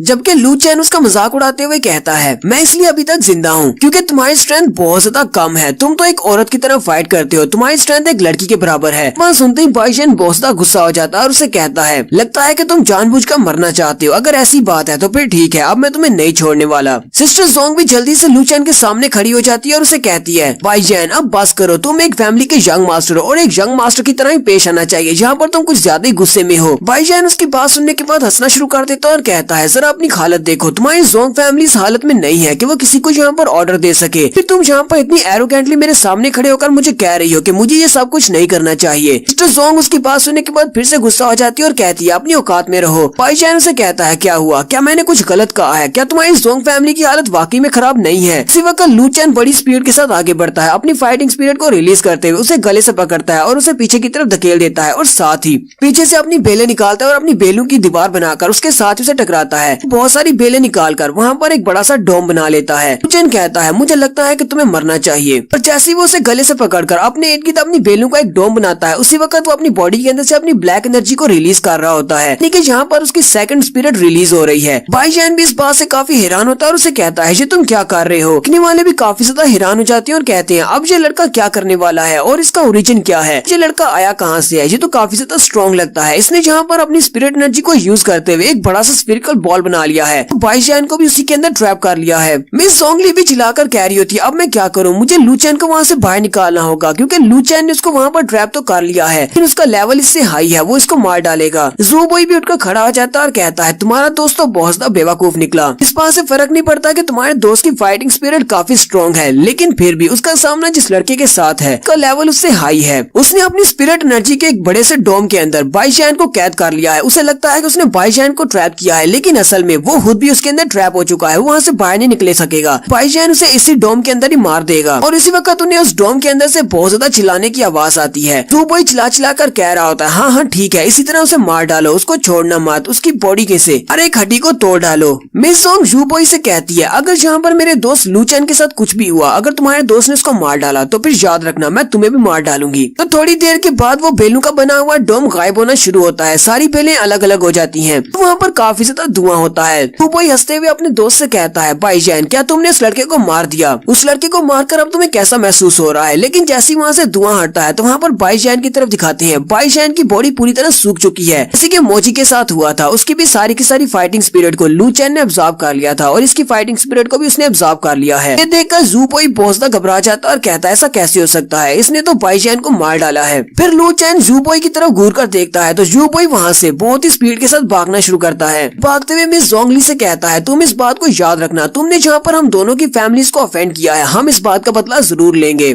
मिस जोंग अपने लू चैन की तरफ देखती है और उसकी तरफ आगे बढ़ती है। उसी वक्त लू चैन फिर से चक्कर खा के नीचे गिर जाता है। वो भागती हुई उसके पास जाती है और उसे कहती है लू चैन क्या हुआ, क्या तुम ठीक हो। लू चैन बेहोश होने से पहले उसे कहता है जोंगली क्या मैंने इस फाइट को जीत लिया, और साथ ही वो बेहोश हो जाता है। जोंगली लू चैन को उठाती है और अपने साथ लेकर घर आ जाती है और दरवाजा खोलकर चिल्लाकर अपनी बहन से कहती है सिस्टर जल्दी से यहाँ पर आओ, लू चैन बेहोश हो गया है। उसकी सिस्टर भी हैरान होती है और कहती है अब इसको क्या हो गया। वो उनसे कहती है जल्दी से यहाँ पर आओ, लू चैन काफी ज्यादा जख्मी है क्योंकि इसके ऊपर जू फैमिली के मास्टर ने अटैक किया था। फिर वो लू चैन को उठाकर बेडरूम में ले जाते हैं और उसे बेड पर जाकर लेटा देते हैं ताकि वो रेस्ट कर सके। मिस्टर जियान उसे कहती है तुम्हारे कहने का मतलब ये है कि लू चैन ने वहाँ पर सभी लोगों के सामने बाई चैन को मार डाला है और साथ ही जू बॉय को काफी ज्यादा जख्मी कर दिया। ये होटल में बहुत सारे लोगों ने सब कुछ देखा है। मिस जोंगली अपनी बहन से कहती है जू फैमिली वाले और जैन फैमिली वाले वो दोनों ही सेकंड क्लास की फैमिली से हैं। मुझे नहीं लगता कि हमारी जोंग फैमिली को इतनी आसानी से छोड़ने वाले हैं, वो हमें माफ नहीं करेंगे, हमसे बदला लेने के लिए जरूर आएंगे। लिू शेंग उनसे कहता है जब तक तुम्हारा जीजा यहाँ पर खड़ा है तुम्हें परेशान होने की जरूरत नहीं है। वो लोग चाहे कितनी बड़ी फैमिली से क्यों ना हो, वो इंपीरियल सिटी की लिू फैमिली के सामने खड़े होने की हिम्मत नहीं कर सकते। सिस्टर जियान जोंगली से कहती है इस लड़के की बॉडी के ऊपर कोई भी फिजिकल चोट नहीं है, इसको अंदरूनी पैरूनी कोई चोट नहीं है, लेकिन मुझे लगता है कि अपनी स्पिरिट एनर्जी को कुछ ज्यादा ही यूज कर लेने की वजह से इसकी बॉडी के ऊपर बहुत ही गहरा असर पड़ा है, इसी वजह से ये बेहोश हो गया है। इसे थोड़ी देर के लिए रेस्ट करने देते हैं। अगर ये यहाँ पर लेट कर रेस्ट करेगा तो थोड़ी देर में इसकी एनर्जी वापस आ जाएगी, ये अपनी फाइटिंग स्पिरिट को दोबारा से रिकवर कर लेगा। जोंग उसे कहती है ठीक है। फिर वो सारे लोग उसे कमरे में छोड़कर बाहर चले जाते हैं। तो सभी के वहाँ से चले जाने के बाद लू चैन वहीं पर अपने रूम में लेटा लेटा चिल्लाना शुरू कर देता है। उसकी बॉडी के अंदर जितनी भी ब्लैक एनर्जी होती है वो बाहर निकल आती है और साथ ही लू चैन अपने माइंड के अंदर चला जाता है अपनी सारी एनर्जी को रिफाइन करने के लिए। लू चैन कहता है मैंने कल रात को मोची को मारा था और उसको मारने पर उसकी सारी स्पिरिट एनर्जी को अपनी बॉडी में एब्जॉर्ब कर लिया था, और उसके बाद आज मैंने एक और लड़के को मार दिया है और उसके मरने पर भी सारी एनर्जी मेरी बॉडी में आ गई है। मेरी डिवावरिंग स्पिरिट ने इतनी एनर्जी को एब्जॉर्ब तो कर लिया है, लेकिन मैं इतनी आसानी से इनको रिफाइन नहीं कर पा रहा, इस वजह से मेरी बॉडी इसको हैंडल नहीं कर पा रही। मुझे जल्दी से जल्दी इसको रिफाइन करना होगा। लू चैन कहता है ये एनर्जी बहुत ज्यादा है, अगर मैंने सारी की सारी एनर्जी को रिफाइन कर लिया तो मैं बहुत ही जल्दी लेवल 3 का फाइटिंग स्पिरिट मास्टर बन जाऊंगा। लू चैन वहीं पर उस सारी ब्लैक एनर्जी को इकट्ठा करता है और उसे रिफाइन करना स्टार्ट करता है और साथ ही अपने दोनों हाथों को ऊपर की तरफ उठाता है कि उस सारी एनर्जी को रिफाइन कर सके। और पहले सीन की तरह उसी वक्त आसमान के ऊपर से बिजलियां गिरती हैं। सारी बिजली उसी रूम के ऊपर गिर रही होती है जिस रूम के अंदर लू चेन है। बाकी के तीनों भी जो देखकर काफी ज्यादा हैरान होती हैं और कहते हैं अब ये क्या हो रहा है, अचानक उस तरफ बिजली क्यों गिर रही है, और जो बिजली तो उसी रूम की तरफ गिर रही है जहाँ पर लू चेन है। नेक्स्ट सीन फिर से लू चेन का दिखाया जाता है तो वो सारी बिजलियां लू चेन के रूम के अंदर आ जाती हैं। लू चेन ने अपनी प्लांट टाइप की फाइटिंग स्पिरिट को अवेकन किया होता है, उसकी बॉडी को कवर कर रही होती है। उसी वक्त वो सारी लाइटनिंग उसकी बॉडी के ऊपर पड़ती है। लू चेन कहता है ये हीवन एंड अर्थ की लाइटनिंग ये मेरी बॉडी के ऊपर पड़ रही है, मुझे लगता है कि यही टाइम है अपनी एनर्जी को यूज करके अपने आप को लेवल अप करने का। तो साथ ही वो एक जोरदार चीख मारता है और वो सारी की सारी बिजली से गिर जाता है। और उसी के साथ उसकी बेलों की तरफ भी दिखाते हैं कि उसकी बेलें पहले से काफी ज्यादा बड़ी हो गई हैं, यानी कि जो पहले पतली हुआ करती थी अब उसकी बेलें पहले से मोटी हो गई हैं। लू चेन अपनी बेलों के ऊपर खड़ा होता है और सारी की सारी एनर्जी को उसने रिफाइन कर लिया है। और साथ ही अब लू चेन अपनी फाइटिंग स्पिरिट के थर्ड लेवल पर पहुंच चुका है। अपने आप को लेवल अप कर लेने के बाद लू चेन अपने ब्रेन से बाहर निकलता है और उठकर खड़ा हो जाता है। लू चेन कहता है लेवल अप करने के बाद मेरी मेरिडियंस के चैनल्स ओपन हो गए हैं और अब मैं अपनी बॉडी के अंदर ज्यादा से ज्यादा सोल पावर को इकट्ठा कर सकता हूँ, अपनी फाइटिंग स्पिरिट को गैदर कर सकता हूँ। लू चेन कहता है तो अब मुझे पता चला जब मैं एक लेवल 3 का मास्टर बन गया हूँ, मैं लेवल 2 का था तो लेवल 3 के साथ फाइट करना कितना ज्यादा मुश्किल होता है, क्योंकि लेवल 3 वालों के पास भी ज्यादा स्ट्रेंथ होती है क्योंकि उनकी फाइटिंग स्पिरिट ज्यादा होती है, वो ज्यादा फाइटिंग स्पिरिट को अपनी बॉडी में स्टोर कर सकते हैं। साथ ही लू चेन इस बारे में भी सोच रहा होता है। लू चेन कहता है मेरे पास मेरी सेकंड स्पिरिट है यानी डिवावरिंग फाइटिंग स्पिरिट है, जिसकी मदद से मैं एक 3 स्टार फाइटिंग स्पिरिट मास्टर को हरा सका हूँ। लेकिन अब जबकि मैं खुद ही एक लेवल 3 का मास्टर बन चुका हूँ, मुझे लगता है कि मैं एक लेवल 3 के मास्टर को तो आसानी से हरा ही सकता हूँ और साथ ही अपनी फाइटिंग स्पिरिट के नए स्किल्स को भी देख सकता हूँ कि मेरे पास कौन कौन से नए स्किल्स आए हैं। वहीं पर खड़े खड़े वो अपनी पावर्स को यूज करता है और जैसे ही वो अपनी बेलों को रिलीज करता है तो उसकी एनर्जी से बनी हुई बेलें पहले से ज्यादा बड़ी और मोटी हैं। वो बहुत सारे ऑब्जेक्ट्स को अपनी बेलों के साथ एक ही साथ पकड़ सकता है। उस रूम के अंदर काफी सारे बर्तन पड़े होते हैं। लू चेन उन सारे के सारे बर्तनों को अपनी बेलों के साथ पकड़ लेता है और उन सभी को तोड़ देता है। लू चेन कहता है मेरी स्ट्रेंथ पहले से बहुत ज्यादा बढ़ चुकी है। इस बात से लू चेन काफी ज्यादा खुश होता है और कहता है ये तो बहुत ही अच्छा हुआ, फाइटिंग स्पिरिट की शेप भी चेंज हो गई है अब जबकि इन बेलों की स्ट्रेंथ बढ़ गई है और साथ ही इनके अंदर पॉइजन भी है। बाइशेन जैसे 3rd स्टार के मास्टर को मारना तो बहुत ज्यादा आसान है। अब मुझे लगता है कि अगर 4 लेवल का मास्टर भी मेरे सामने आ जाएगा तो मैं उसे भी मार सकता हूँ। अपनी पावरफुल बेलों के साथ उसे काफी देर तक पकड़ कर रख सकता हूँ। लू चेन कहता है चलो अब देखते हैं लेवल 3 पर पहुँचने के बाद मेरी डिवावरिंग फाइटिंग स्पिरिट में कौन कौन से नए स्किल्स आए हैं, क्या वो भी इवॉल्व हुई है या नहीं। लू चेन वहीं पर खड़े खड़े अपनी आंखें बंद करता है और कहता है चलो देखते हैं कि मुझे कौन से नए स्किल्स मिले हैं। इस वक्त उसे महसूस होता है कि बहुत सारी पावर जो कि फाइटिंग स्पिरिट है वो उसके इर्द गिर्द उसकी बॉडी के अंदर एब्जॉर्ब होना शुरू हो जाती है। लू चेन कहता है मुझे तो यकीन नहीं हो रहा, इस वक्त अर्थ के अंदर से और मेरी आसपास की चीजों के अंदर से फाइटिंग स्पिरिट निकलकर मेरी बॉडी के अंदर एब्जॉर्ब हो रही है, यानी कि मेरी फाइटिंग स्पिरिट मेरी आसपास की चीजों से खुद ही फाइटिंग स्पिरिट को एब्जॉर्ब कर रही है। सारी सोल एनर्जी को अपने अंदर एब्जॉर्ब करके अपनी एनर्जी को बढ़ा रही है। तब से मुझे अपनी सोल एनर्जी के कंजम्पशन के बारे में सोचने की जरूरत नहीं है। अभी मैं किसी के साथ फाइट करूंगा तो मुझे लगता है कि इस बार मैं बेहोश भी नहीं हूँगा। लू चेन और भी ज्यादा खुश हो जाता है और कहता है ये तो बहुत ही अच्छा लेवल अप है, मेरे हाथ में तो काफी सारी पावर्स लग गई हैं। हालांकि मैंने अभी तक अपनी सेकंड फाइटिंग स्पिरिट को अच्छी तरह से मास्टर नहीं किया, लेकिन मुझे लगता है कि अब मुझे अपनी सेकंड फाइटिंग स्पिरिट के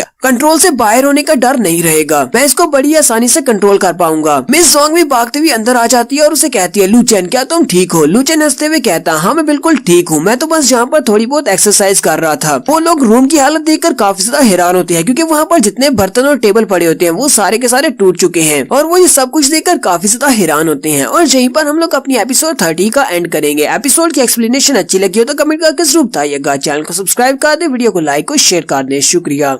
But that's alright. Hush.